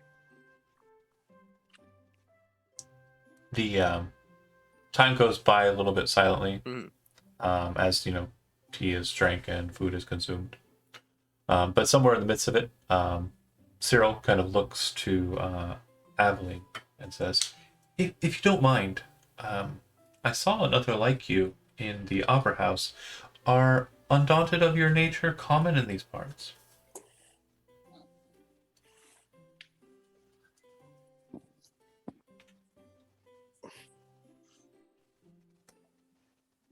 If you're talking, you're muted. I can't hear you. I'm sorry. You're muted. But you're muted. No, they're not. And she just stares like through this person. It kind of goes, "Oh. Well, apologies. I didn't mean to strike a nerve if I have."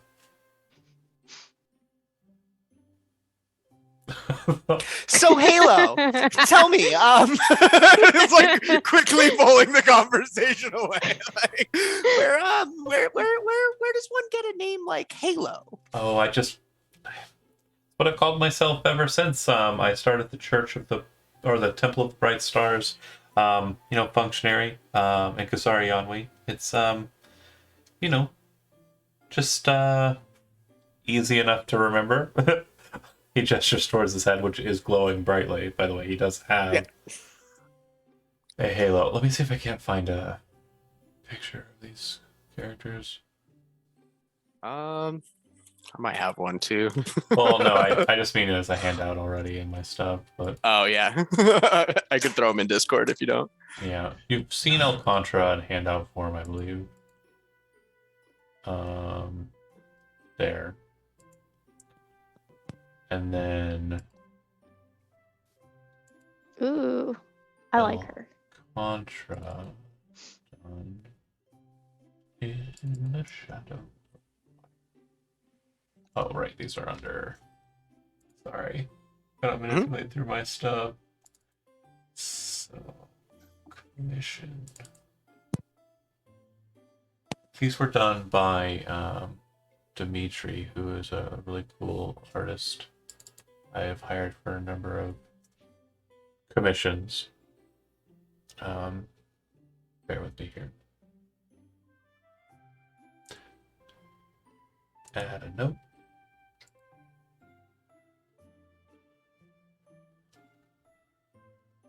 Sure, it's taking its time.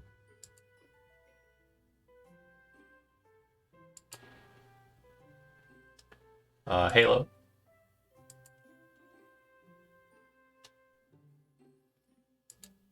He's about a foot tall.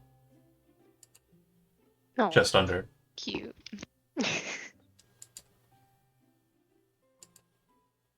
Put him in my pocket. And what they call that, a quarterling. Gain inspiration. I already have inspiration. Give it to someone else. Who wants inspiration? I mean, I'll take Someone brought you to tea. Okay, mean, okay. yeah, Jack can have the inspiration.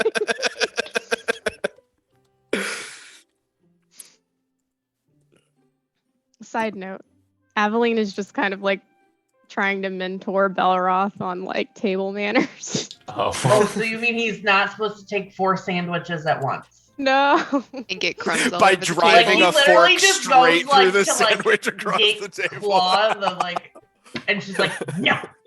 Just like smacks Anne. That explains the anger. That explains the- Y'all are so violent. But yeah, is there anything that any of you wish to engage these three on? Further? The threat of the ancient ones, as far as Cyril knows, isn't gonna move out of the Dragon Isles and across the world. They're likely just going to stay in that primordial spot, correct?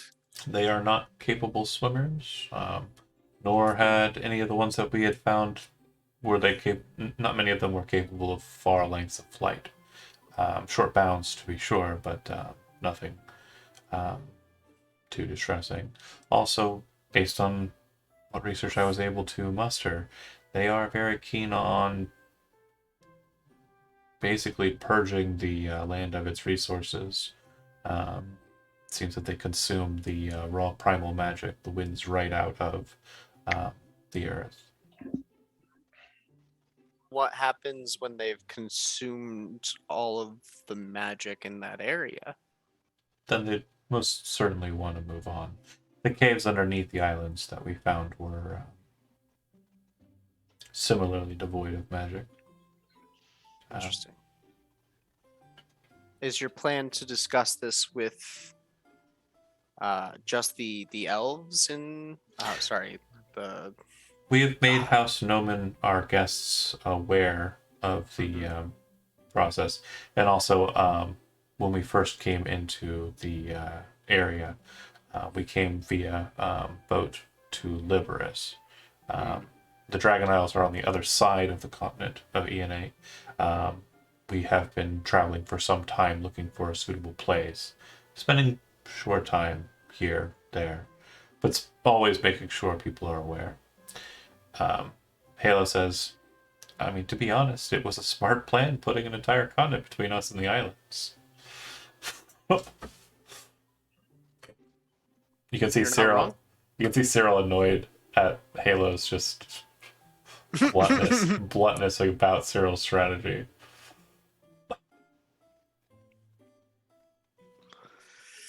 Well, it sounds like you've done your due diligence. Certainly.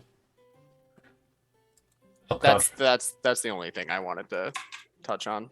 Alcontra finishes up, and she expresses that if you happen to serve any Fey spirits nearby, she would also like to treat with them as well. I can pass the message along. Of course. And yeah, kind of a somber break, but you feel like you've kind of endeared yourself with her at least a little bit. Aveline has negative reputation with Cyril, and Belroth has negative reputation with Contra. But Halo likes everybody, so. Ta-da. He's trying, okay? He's doing his best. Literally eating this little tiny 1-bite sandwich, one at a time. I'm more of the set up a tea party, not socialize at the tea party. Fair. Well, yeah, I you see should. Aveline just like cleaning up towards the end of it. Yeah. just like stacking plates, And an elf wiping off smacks. crumbs. Smacks her hand. No. You are the guest. She's doing her best. Must clean. It's in Red my programming. eyes go red. Now she's Mega Maid. Oh my god. Spaceballs reference. Nice. But yeah, if nothing else for the remainder of the day, yeah, it seems that's definitely not a close threat. It's a very far afield kind of subject matter. But you feel like Lady Alcontra, Cyril, and Halo might serve as people you could kind of bounce ideas off with if you were engaging on looking for knowledge. They seem wise enough. But yeah, if nothing else happens during the day, How go ahead. we haven't really talked about it, but how easy / difficult is it for me to contact my patron? The Earth Elemental, or not Elemental. Just have to go up the mountain. Okay, then I won't do it today, but that'll probably be what Jai plans to do tomorrow. Okay. Yeah, it's not directly in the city of Nock. Yeah, but I got a motorcycle. Well, you have a car or auto carriage. The autocycle is not yours, it's Belron's. Yeah, but Belroth, Belroth's a good guy. Thrifty privileges. Yeah, that's fair. He What's his is his. he is a good guy. That is a true statement. Okay. I'll ride bitch on the back if you want to drive. That said, the day passes. Day 3. Is there I any? never got day 2. Oh, sorry. I'm so sorry. I did it again. What did you want to do for day 2? Did the Mardigans have anything for Sen to do? Work-wise, they have very minor kind of situational stuff. Not a lot is working out well in the city. They do say that there is a desire to find out about a silver shipment that was moving out of Mount Silverfang to Manus.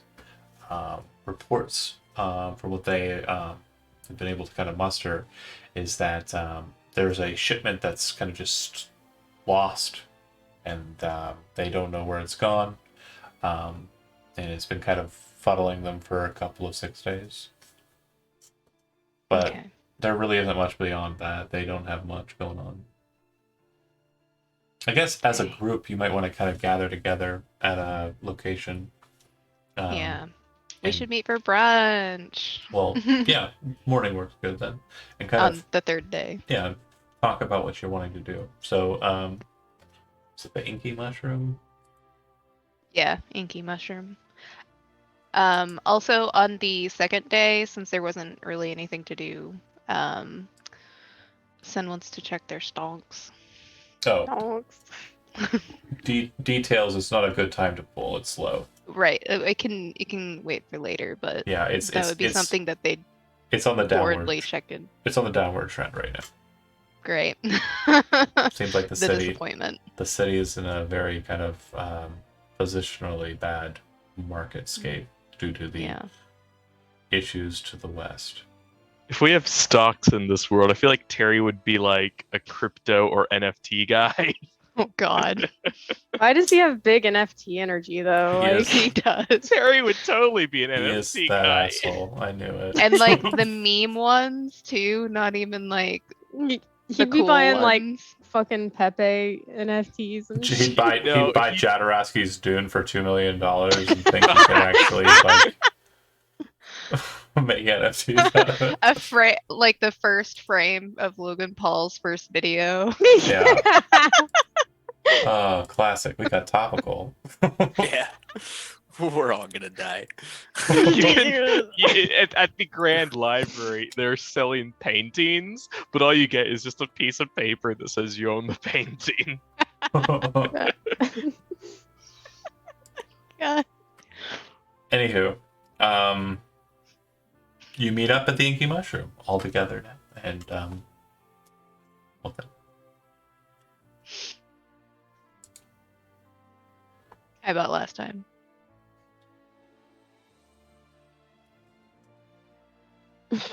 Good morning. So what's going on with everyone else? Because it's pretty boring over here. Namalia will Tiny buy- sandwiches. Namalia will buy everyone around, but instead of being like beer or like liquor, it's just like little cups of kelp broth. Oh. Soon Belroth forget. looks like extremely off-put right now. Like first they were making him eat tiny sandwiches, and now he has like a cup of salt water. Well, it's actually not salt water. It's kelp broth, as was stated. So it's Yeah. kind of like a green puree, and it kind of has a very like oceany smell to it. Does Belroth try it? It needs food. He puts it in his mouth. Okay, so it actually has an almost kind of pleasant, almost green tea-like kind of taste and texture to it.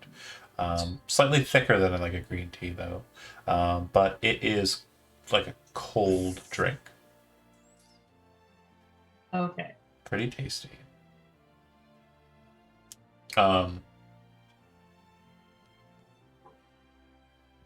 It's very healthy for you, Balroth. Don't give me that look.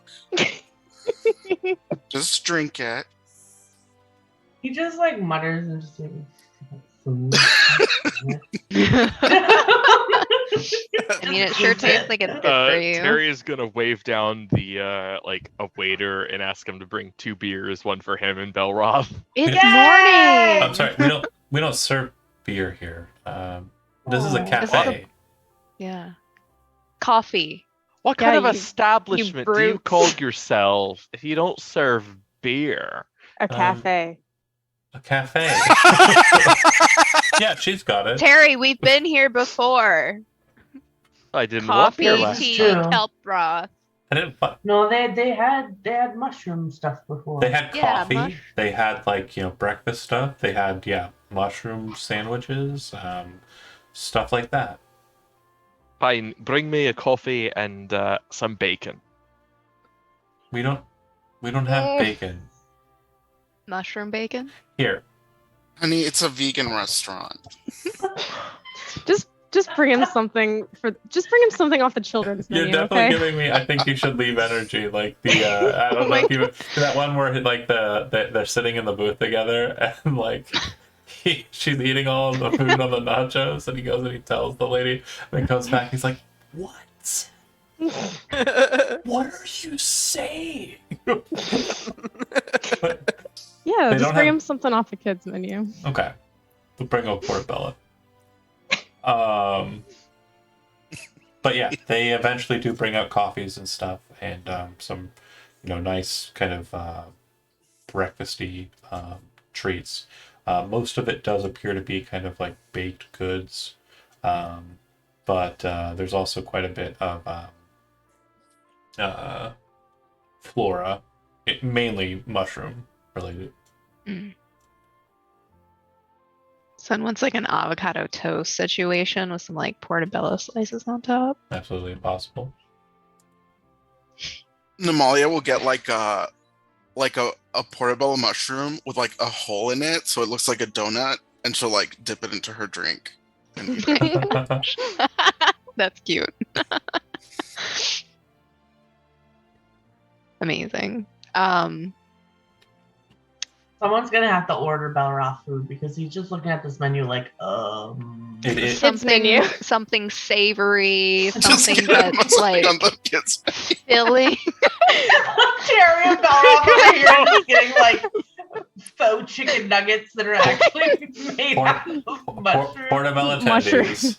Okay, Yeah. but I actually Candies. had like mushroom chicken fingers Sounds the other good. They're day. good. They're fucking And I'd delicious. be all over this restaurant though. I'd be Yeah, like, that- yes, all of the mushrooms, please. King trumpet mushroom. So Oh my good. gosh. Oyster mushroom, king mushroom. All sounds Love great. Mushrooms. Anyways, so how's everyone doing? Well, I'm a 'Cause I wanted ain't got man. shit to do. So Who could that- possibly that- want you, Terry? the government. Oh. I told you that was handled. Oh, that As so long as you lay low. What did he do now? define Oh, lay. I'm assuming more than low. one thing. Have you met Terry? How low do I have to lay? Do you want another halfling in jail in your place? Oh, there's Wait. there's someone in jail. Wait, in wait, my wait, Yes. wait. Oh, Sen? Remember that opera situation? Yeah, I was there. Yeah. Remember when you like let off all that magic? Yeah, I was there. Yeah, that's why there was a warrant out for your arrest. Oh, I Could have thought had you. 500 gold if the Mardigans hadn't have already figured it out.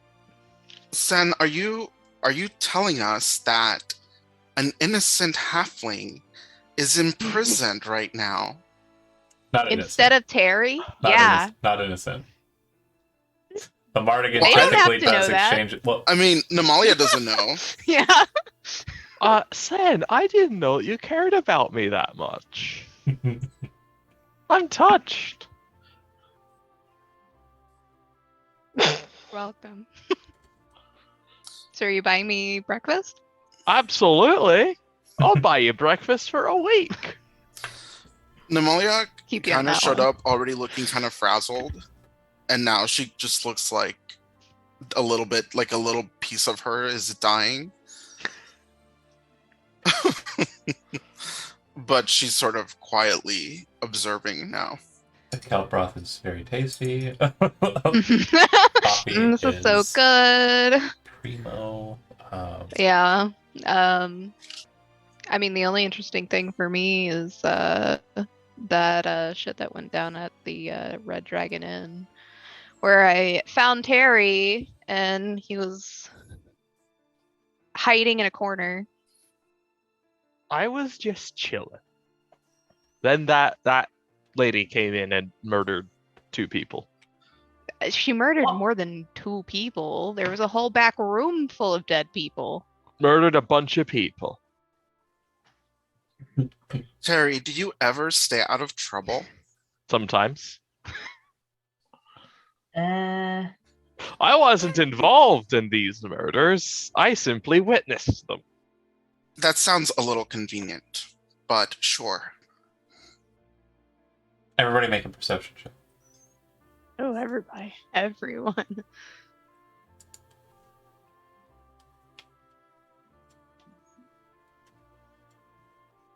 Oof, really? Okay, that's fair. Man, we all suck. Yeah, That's 16's my not good awful. one too. Okay. Yeah. So continue your conversation. we're all gonna die. Oh god. This is how we die, guys. Eating mushrooms and drinking kelp broth. But yeah, wild night at Red Dragon Inn.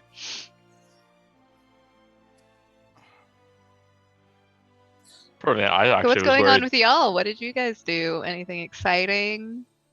Moitas? Not moitas? Oh, just a nice casual tea time. Nothing special. Oh yeah. How'd that go? About as well as you would expect bringing Belroth to a tea time. What lovely. The sandwiches were good. very small. It was tea time and not lunchtime, but that's fine. Fair enough.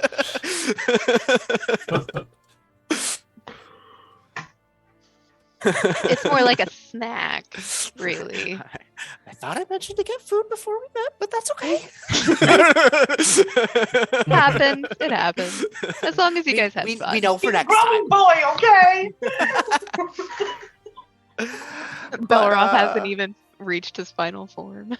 I have met some the 2 advisors that Lady Alcantara had with her. Both seemed very competent. Let's put it that way. Cyril very knowledgeable, especially about the ancient ones over at the Dragon Isles, and Lady Alcantara and Halo both seemed to be very intelligent and very competent individuals. I think they'd be good allies while they're here in the city of Nock for us, should we need a second set of ears to discuss things with. Yeah, allies are great to have. Mm. And they are planning to stay with House Noman for a bit, so. Good place. Mm-hmm. I do have plans outside of the city tomorrow, or today, sorry. But Nope. Personal matters. Other than that, I'll be available tomorrow. Great. Maybe something will drum up. All I know is that there's still stuff going on over towards Bless you. sorry, Siffert's Pass. Hmm. And the mines, apparently, there's been some things going on out there beyond what we knew, even with our encounters over there. And then another thing that's just far less important is a silver shipment over in Silverfang.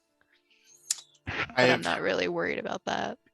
I've also heard about goings on in Siffert's Pass. Did we have plans to go there? We could make them. I mean, it sounds like there's a lot going on out I there. think Isn't it that might be where- wise for us to go down there, considering all the stuff going on. Maybe we could help out. I mean, we got our- Belroth just mentioned that his brotherhood's down there. His whatever Mick calls it, Mm, the Grey Order. yeah. Well, we could probably find out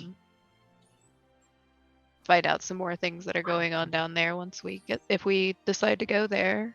But there's not really that much going on in the city here. We can This is true. prepare. I've got a new recipe that I picked up in the market to make some more potent healing potions.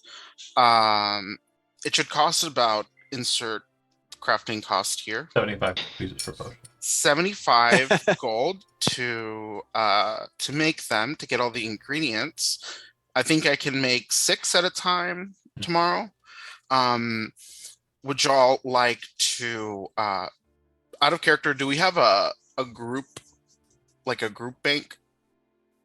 Yeah, we have. Let me pull up that doc. If we can expend a little bit from the coffers for the materials required, I can't just scrape the lichen off of those stones as usual for the regular ones I make. I can make some for each of us. 1, 2, 3. Belroth literally just takes money out of his pocket and puts it in front of Amalia. 75 times 6, 450 gold. Yep. Okay, cool. Thank you. Are you just planning one day of it? For now, I mean, if we have additional days, I can make more. How many days do we want to have downtime? I think the one is fine. Okay. That gives me time to do my thing outside of the city, and Mm. perhaps the rest of you to poke some people and see if we can't find out more about what's going on at the pass before we head that way. I'm sure there are more conversations to be had, are there not, Sen? Absolutely. Then I think it's a plan. No? Great. So then tomorrow? Tomorrow we leave for the fourth day? pass. I'll make sure the van is ready in the morning. Great. Okay. So then engaging in daily shenanigans. I mean, unless you want to continue the conversation. I mean, if you want to work more stuff out, because there's still a lot on the table that hasn't been discussed in party. Just want to I make sure. imagine at this point, Jai knows what he needs to know and is going to dismiss himself from breakfast unless somebody else stops him because he needs to get out of the city to get up the mountain. Oh, Yeah. I just remembered. I wanted to find Saphira. Oh yeah, that was something that we were talking about. You got a whole day. Well, They're south of the city, right? If I remember correctly. Just outside the city. Saphira is currently at a place known as Erlands Ranch. And you are going to a place in the mountains known as Dunwater. Hmm. Jai, They are in different directions. Yeah, that's what I figured. So I will. They have to be different trips, or wouldn't be viable. If you to want do a it. quick look at the map there, Dunwater is just across the Divides Bridge, Okay. and there, and then Urlands Ranch is just south of out the south gate. Yeah. Yep. Well, if we go on the 4th day, so tomorrow, we could pass through the ranch. On the and way talk to Siffer. on the on the way to Yeah. Siffords. Okay. Do we That want to do works. that? Kill 2 birds, 1 stone. I think that sounds acceptable. Okay. Sounds like a plan to me. So Jai's downtime activity is actually a quick shot out of the city to Dunwater and back. Yeah. Okay. Go ahead and roll a d20.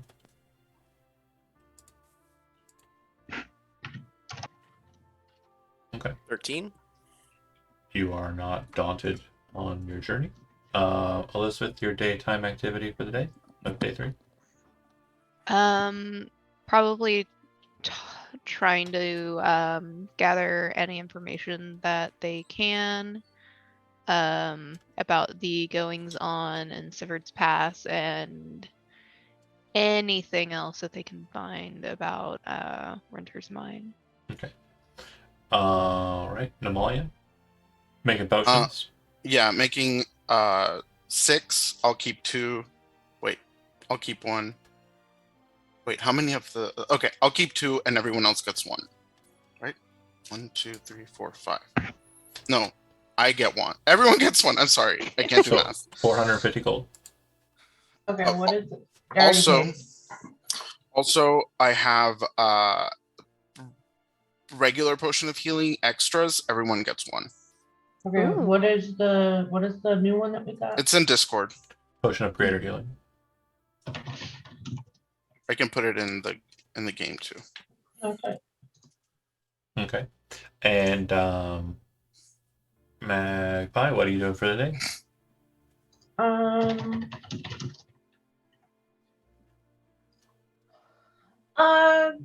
You might stop by the order again just to see if any news came back from the past at all.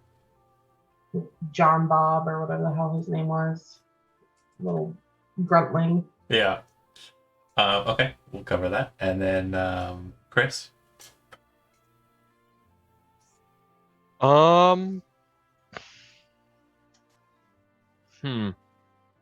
Where's Jai going? Jai Again? says he's going out of the city. He didn't say where. Okay. I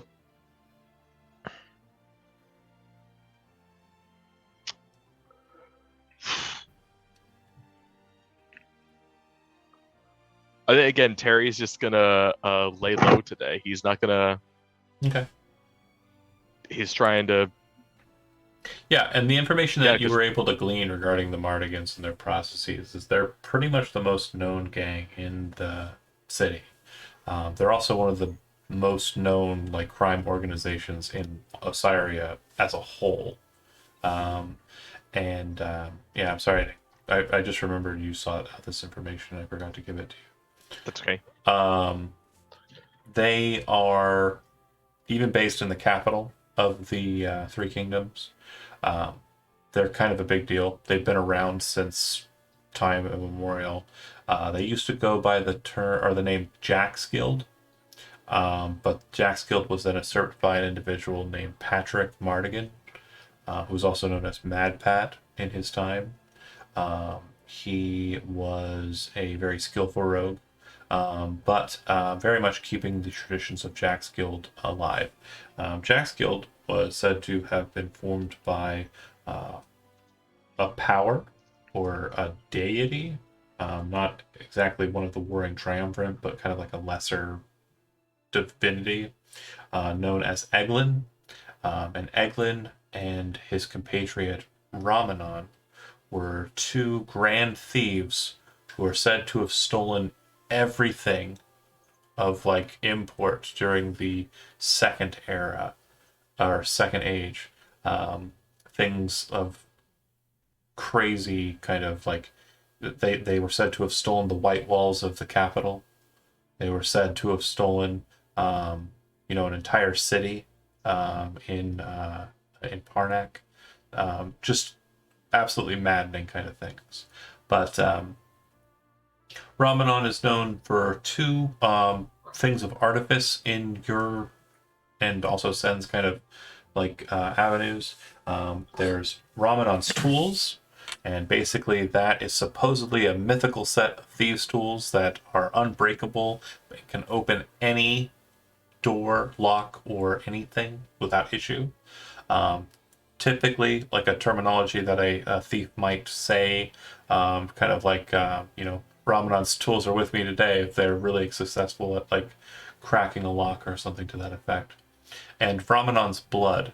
Ramanon's blood is a terminology that's supposedly referential to a mythical poison that cannot be cured and basically destroys the target no matter what. If a poison is had by somebody and a thief is around and they can't identify it, they'll just refer to it as Ramanon's blood as kind of a throwaway statement. And then, Eglin is the master of revelry as well. Typically, he's also seen as a master of fortune. So sometimes when a thief or, ne'er-do-well is kind of like in a shit like sandwich, they might be like, Eglin, please keep an eye out for me. Just depends on the scenarios there. But a little bit of history on that. They're not killers. They do have people who they send out to kill people, but they're not like cutthroats. They're not murderers. They are typically kind of a honor among thieves, kind of, only rob from those who can actually, do without kind of people. Okay. And laying low for the day today. Yeah. Still laying low. People know my face. Yep. Got it. Okay. And we'll deal with that in a bit. And then Stephanie, last but not least, what are you doing for the day? To be completely honest, it's not that far a walk to the ranch. If you want to just get that out of the way, like it's about 2 hours there, 2 hours back. Yeah, I was actually just gonna like poke Sen and ask if they wanted to go talk to Saphira with me, but I mean, yeah, they'd go. They were just wanting to get some more info before going to Siffords if there was info. Okay. If you want to do information searching, I can lump that into a trip outside of the city too. That works. If you two want to team up and do that. yeah, Okay. sounds good. Okay. Jai, you get up the mountain and you see the very familiar, wading pool of the Oread, which isn't a pool at all. It's more or less just kind of like a swath of soil. And as you kind of step out onto the familiar ground, you can see the other fawn are kind of present about in the rocks around the area, kind of almost like a bunch of like mountain goats, but sexy ones, kind of hanging around the soil pool. The Oread's form kind of takes and manifests a very feminine figure kind of rising up from the soil. And she says, my wanderer returned. Only for a moment. What brings you back to Dunwater? I have met someone in the city of Nock, and she has requested that should I know any Fae, that she would be delighted to meet with you. I cannot make a decision based solely on that. Tell me more of this person. She is Lady Alcontra. She hails from a fallen city in the Dragon Isles. Her They have her form kind of like quakes, and you can actually see like bits of like dirt kind of fall from her, and she kind of stops. And then Sylvan kind of starts kind of speaking, and you hear her basically kind of relinquishing a bunch of curses. Every so often you can hear the Sylvish word for Ancient One, which just kind of sounds a bit more like Skismuk. It's a very strange term that can almost be mistranslated to schism. And she just seems to be kind of repulsed by the words Dragon Isles, and she seems to be going into a tirade.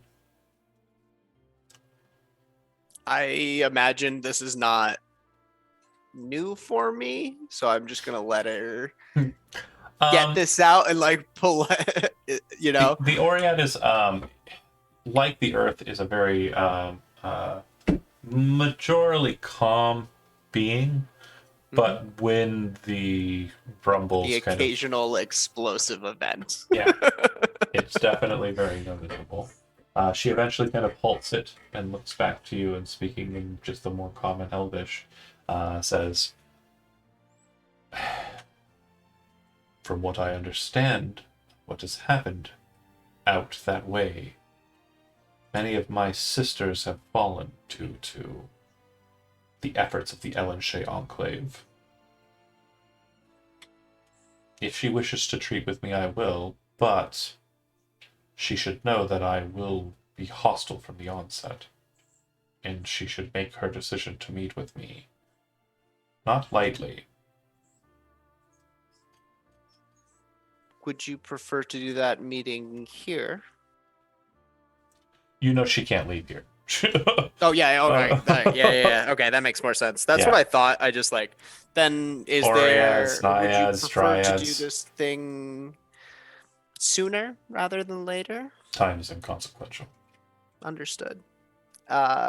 She also has an advisor who seems very knowledgeable in the Ancient Ones. I'm not sure if you would be interested in speaking with him as well. I will entertain whoever you feel needs to seek out my wisdom, even if they do hail from that accursed vial, or accursed place. Then I will make the arrangements. You catch up with her and the others, spend the rest of the afternoon that way. Sharing all the new songs that I learned. Nemalia potions. Magpie, when Belroth actually makes it into the Grey Order, you can see that the main chamber, which is normally kind of a sparring area, has been changed into more of a makeshift kind of hospital. There's probably about half a dozen people on cots, and a couple of people who you're not familiar with who are attending to them. All of the 6 individuals that I mentioned there are people you know, probably fought alongside.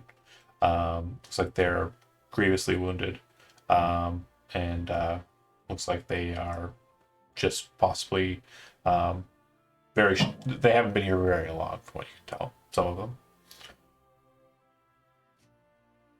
And John, whatever his name was, walks over and says, "Belroth, it's great to see you. The Master of the Order is calling for all ready at arms to make their way to Sifrit's Pass.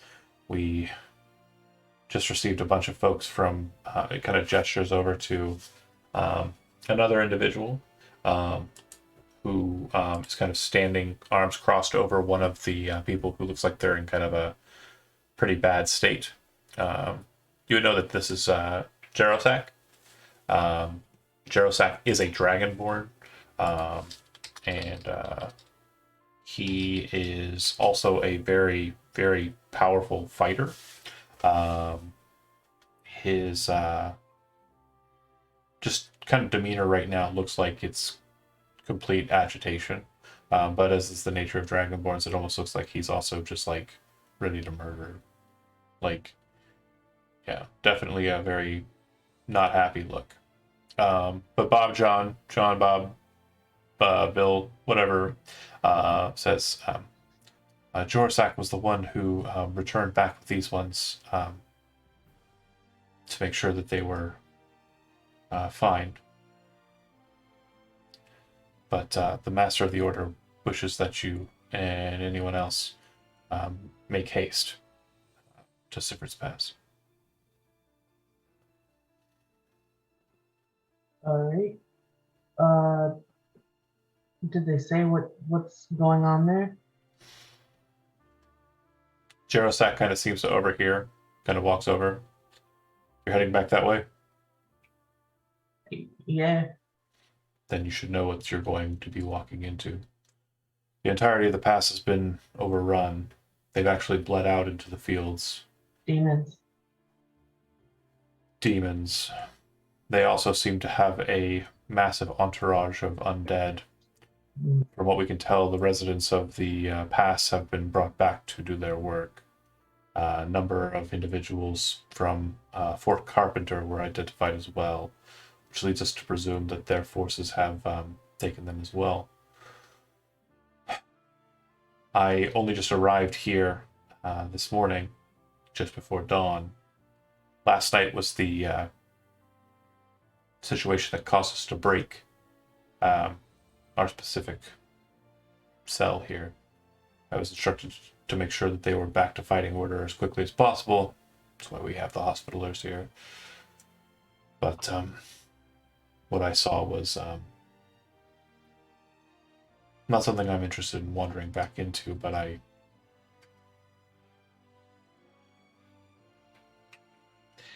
the point is the thing that we stood against was not unlike anything I've ever seen before. It stood somewhere around 70, 80 feet tall at its height.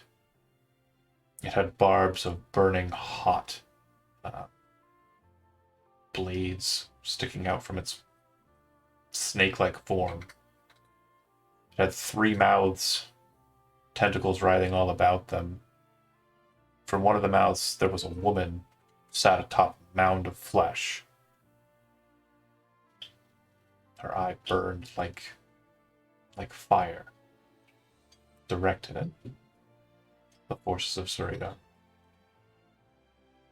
You said one eye.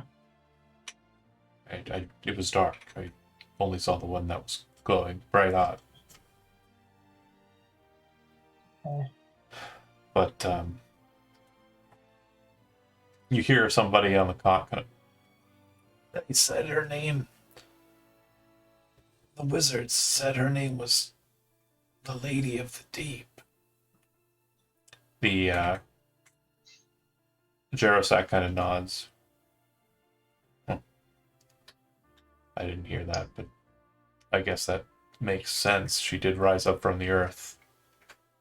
Surprised the hell out of Yeah, Sarita's like forces. Belroth is in his head, like tentacles, one eye, Terry. Like in his brain, this is literally his thought process: is tentacles, Terry, Tentacles, one eye Terry. eyeball, Terry. Terry did this. You're like, don't worry, I can solve this problem. Hold on. I just have to go kill a halfling. Then everyone's gonna be fine. Fine, I got it. No. All right. Is there any estimate to the size of their forces? In the hundreds. There was 1,000 strong in the forces of Sarita, but a good strong number of them went down last night. Yeah, not good. Not the greatest thing ever, no. Are you planning on going out that way? Yeah, looks like it. Okay. Well, if you don't mind, we should exchange calling stones. With my connection, you should be able to do a connection outside of the city since we're gilded. Jorosak exchanges stones, calling stones with you, and yeah, you should be able to reach him even if you're not in. Do you like tap them together. Yeah, it's basically just kind of a tapping. There's like a harmonic kind of like key Yeah. sound. Okay. Moving on from you to Stephanie and Elizabeth.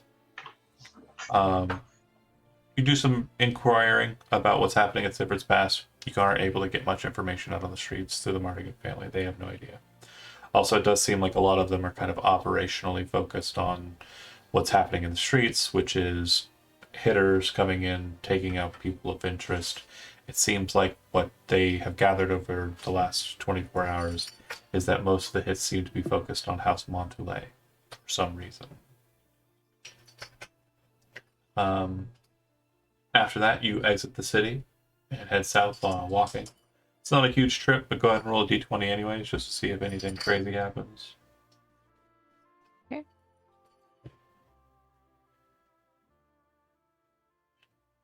No. Sorry. Dang it. Um, It's alright. it's okay. You both rolled. One came first, so roll d100. Oh no. You gotta Which do one, it, you or Stephanie. me? Nope, you're doing Okay. it this time. And Oh man, Okay.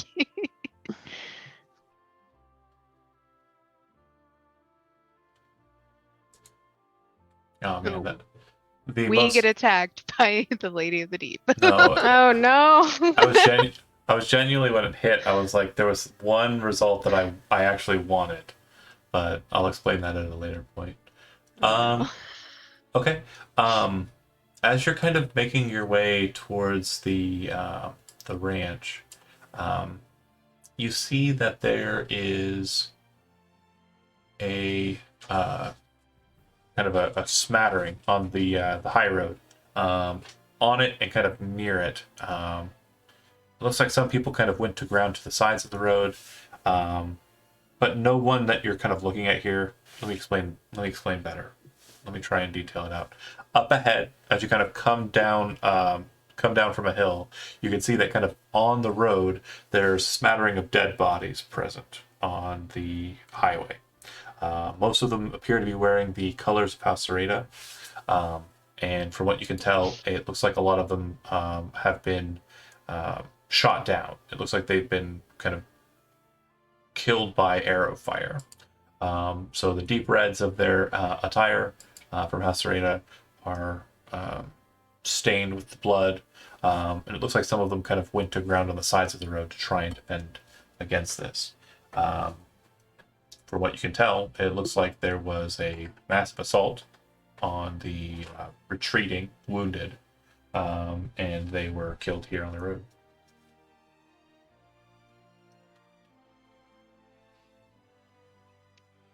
That's disturbing. Do we want to just keep going? I don't really know what to think about that. So, And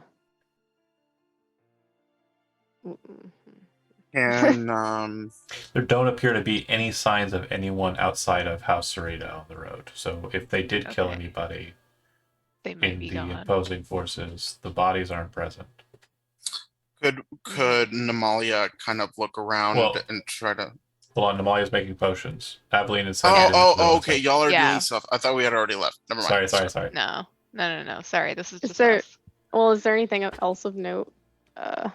So the Go only on thing that here. you're seeing here are dead bodies with arrows in them, and they appear to be House Sereda individuals. There are some people who look like they were murdered on like cots, or not cots, but yeah, not cots, stretchers. Yeah. It looks like people were wounded and they were being brought back to the city, but they were killed out here on the road. And is this recently? Yeah, very recent, Oh. like this morning or last night. But not like 30 minutes ago. No. Oh, okay. Then let's just keep going. Yeah. All right. Like, hand on crossbow just in case, kind of keep going. Yeah, you don't see anybody of note. You see the Erlance Ranch. It is kind of like up on a high kind of mesa like hill, and is a pathway that leads up. It looks like there's kind of a natural fortification around the outside, so there's only one passageway up the hill, and once you get up there, there's kind of like a wooden gate around the outside of the ranch proper, and the gates are closed. But you make your way up. An old man, kind of stocky and kind of short, and he's got kind of like a big bushy mustache. Kind of walks up to the gate. He's holding a rifle, and kind of looking down at you. He says, "Can I help you?" We're here to see Saphira, our friend. Saphira. She's busy with the horses, but your friend, well, hold on, what's your name? Well, this is Aveline. Kind of motions to Aveline. And this is I'm- Sin. We're old friends. We Okay. traveled together. All right, 1 second. Pulls out a calling stone and kind of whispers into it. All right, come with me. Opens the gate, lets you in, shuts the gate behind you, and kind of locks it back up. Leads you into the ranch. If you're a Legend of Zelda fan, I mean, it's Lon Lon Ranch, basically. Nice. And eventually you come to a point where, you know, you can see the stables. You see from behind a blonde-headed woman in simple kind of attire, with a glow to her hair that seems to be just kind of catching the sun perfectly. She turns to face you, the halo even more present as she does, and she says, I had a feeling I would see you again.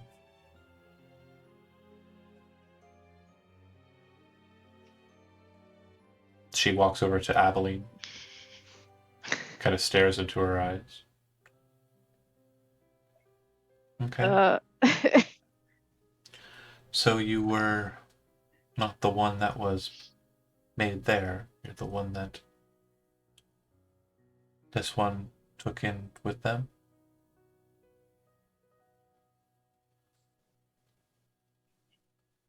Sorry. IRL Stephanie dumb right now. What? She said, she kind of stared into your eyes and said, you are not the one that was made there, referential to the mists. You are the one that entered in with them being sent. Oh, that's correct. She nods. And, I believe you have some money for me? She says as she looks over to Seth.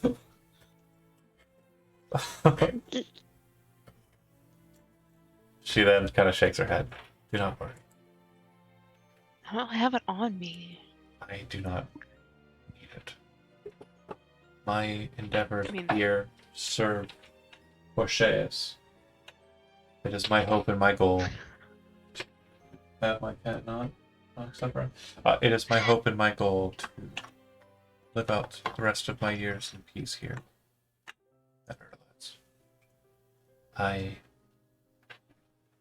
understand that I may have flown too close to the sun in regards to our traveling together. Don't we all? If you only knew. I'm sure I'll figure it out eventually. When I entered Well, I'm interested. when I entered the mists with the others that I traveled with, I entered from a different place than when you entered. From what I was able to learn later on, after exiting the mists, was that you had entered the mists from its source. You had entered where Belthias' corpse was. That was the tree that I had sought. Mm. I did not find it in the mists, but I did find it afterward, deep in a broken citadel. It was rent apart, and whatever was lying beneath it was freed. I'm sure you're well aware of that already. Why else would you seek me if you didn't have questions?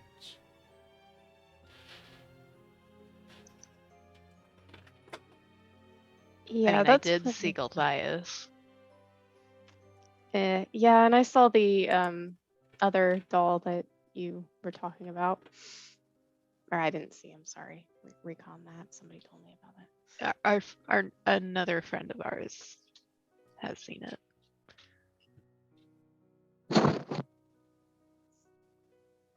So, do you seek to destroy him? Mm, I mean, do we need to? I'm not so sure if that's necessary anymore, but His great grandson seems like an asshole, though. You obviously don't understand it then, not to its fullest degree. Probably not. I never said that I was smart. You, gesturing towards Sen, are a creature of a mercurial nature. You shift and change. And your nature might decidedly be different if the circumstances require it to be. Looks to Yeah. Aveline. You were built the way that you were built. You're trying to find a bit of your own self. But the rules, the laws, and the orders that were made in your frame from your onset are ever present. Even with that, you have choice. Not as much choice as Sen, not as many options, to be sure.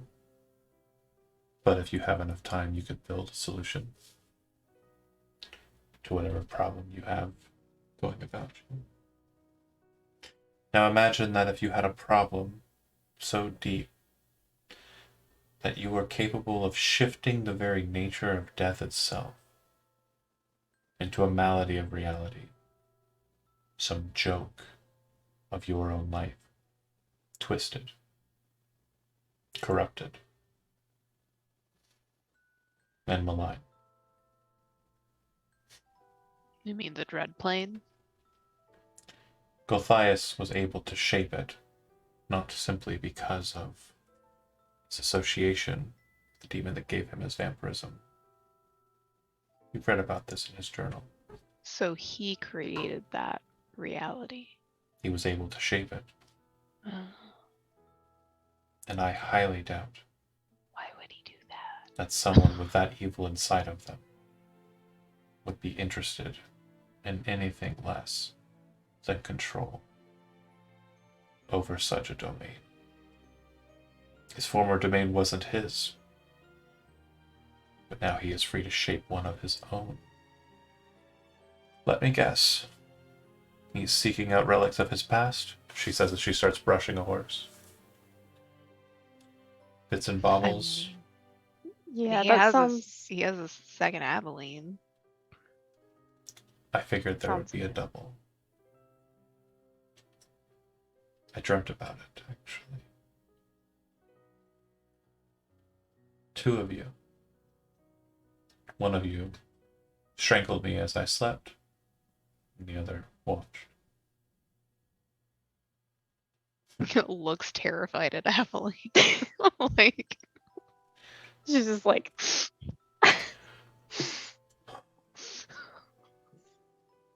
I will tell you that if you were so capable of that evil, I wouldn't entertain this conversation. So, I do not think that the dream was referential to you being capable of performing such a deed, but more or less your shadow. If that makes any sense. yeah, that does make sense. And what you're saying also aligns more with the Gulthias that I knew when he was alive as well. Somebody kind of maybe downplayed Gulthias's nature currently to me, and so I was trying to determine,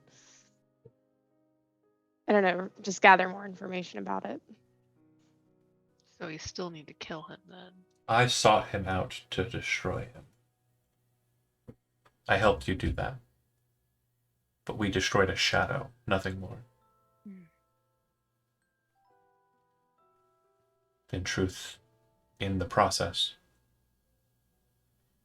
nothing more than folly arose from it. Which is why I have retired. I have done more evil than good in the process. She stops brushing the horse, walks over to like a drawer, discards the brush into it, and reaches up to a cabinet, opens it, kind of reaches up, and pulls something down, and then walks over to Aveline and holds out a brilliant silver holy symbol of Atavius in a sun shape with bright red ruby in the center. I took this out of the mists with me. It was helpful in destroying him before. I don't know if its power is as potent here as it was there, but I hope that you can put this to good use. Thank you. The friendship that we had is not gone. It is but a memory. I would prefer it if you don't come and seek me out again. Unless you're bringing with you a bottle from the Wizards of Winery.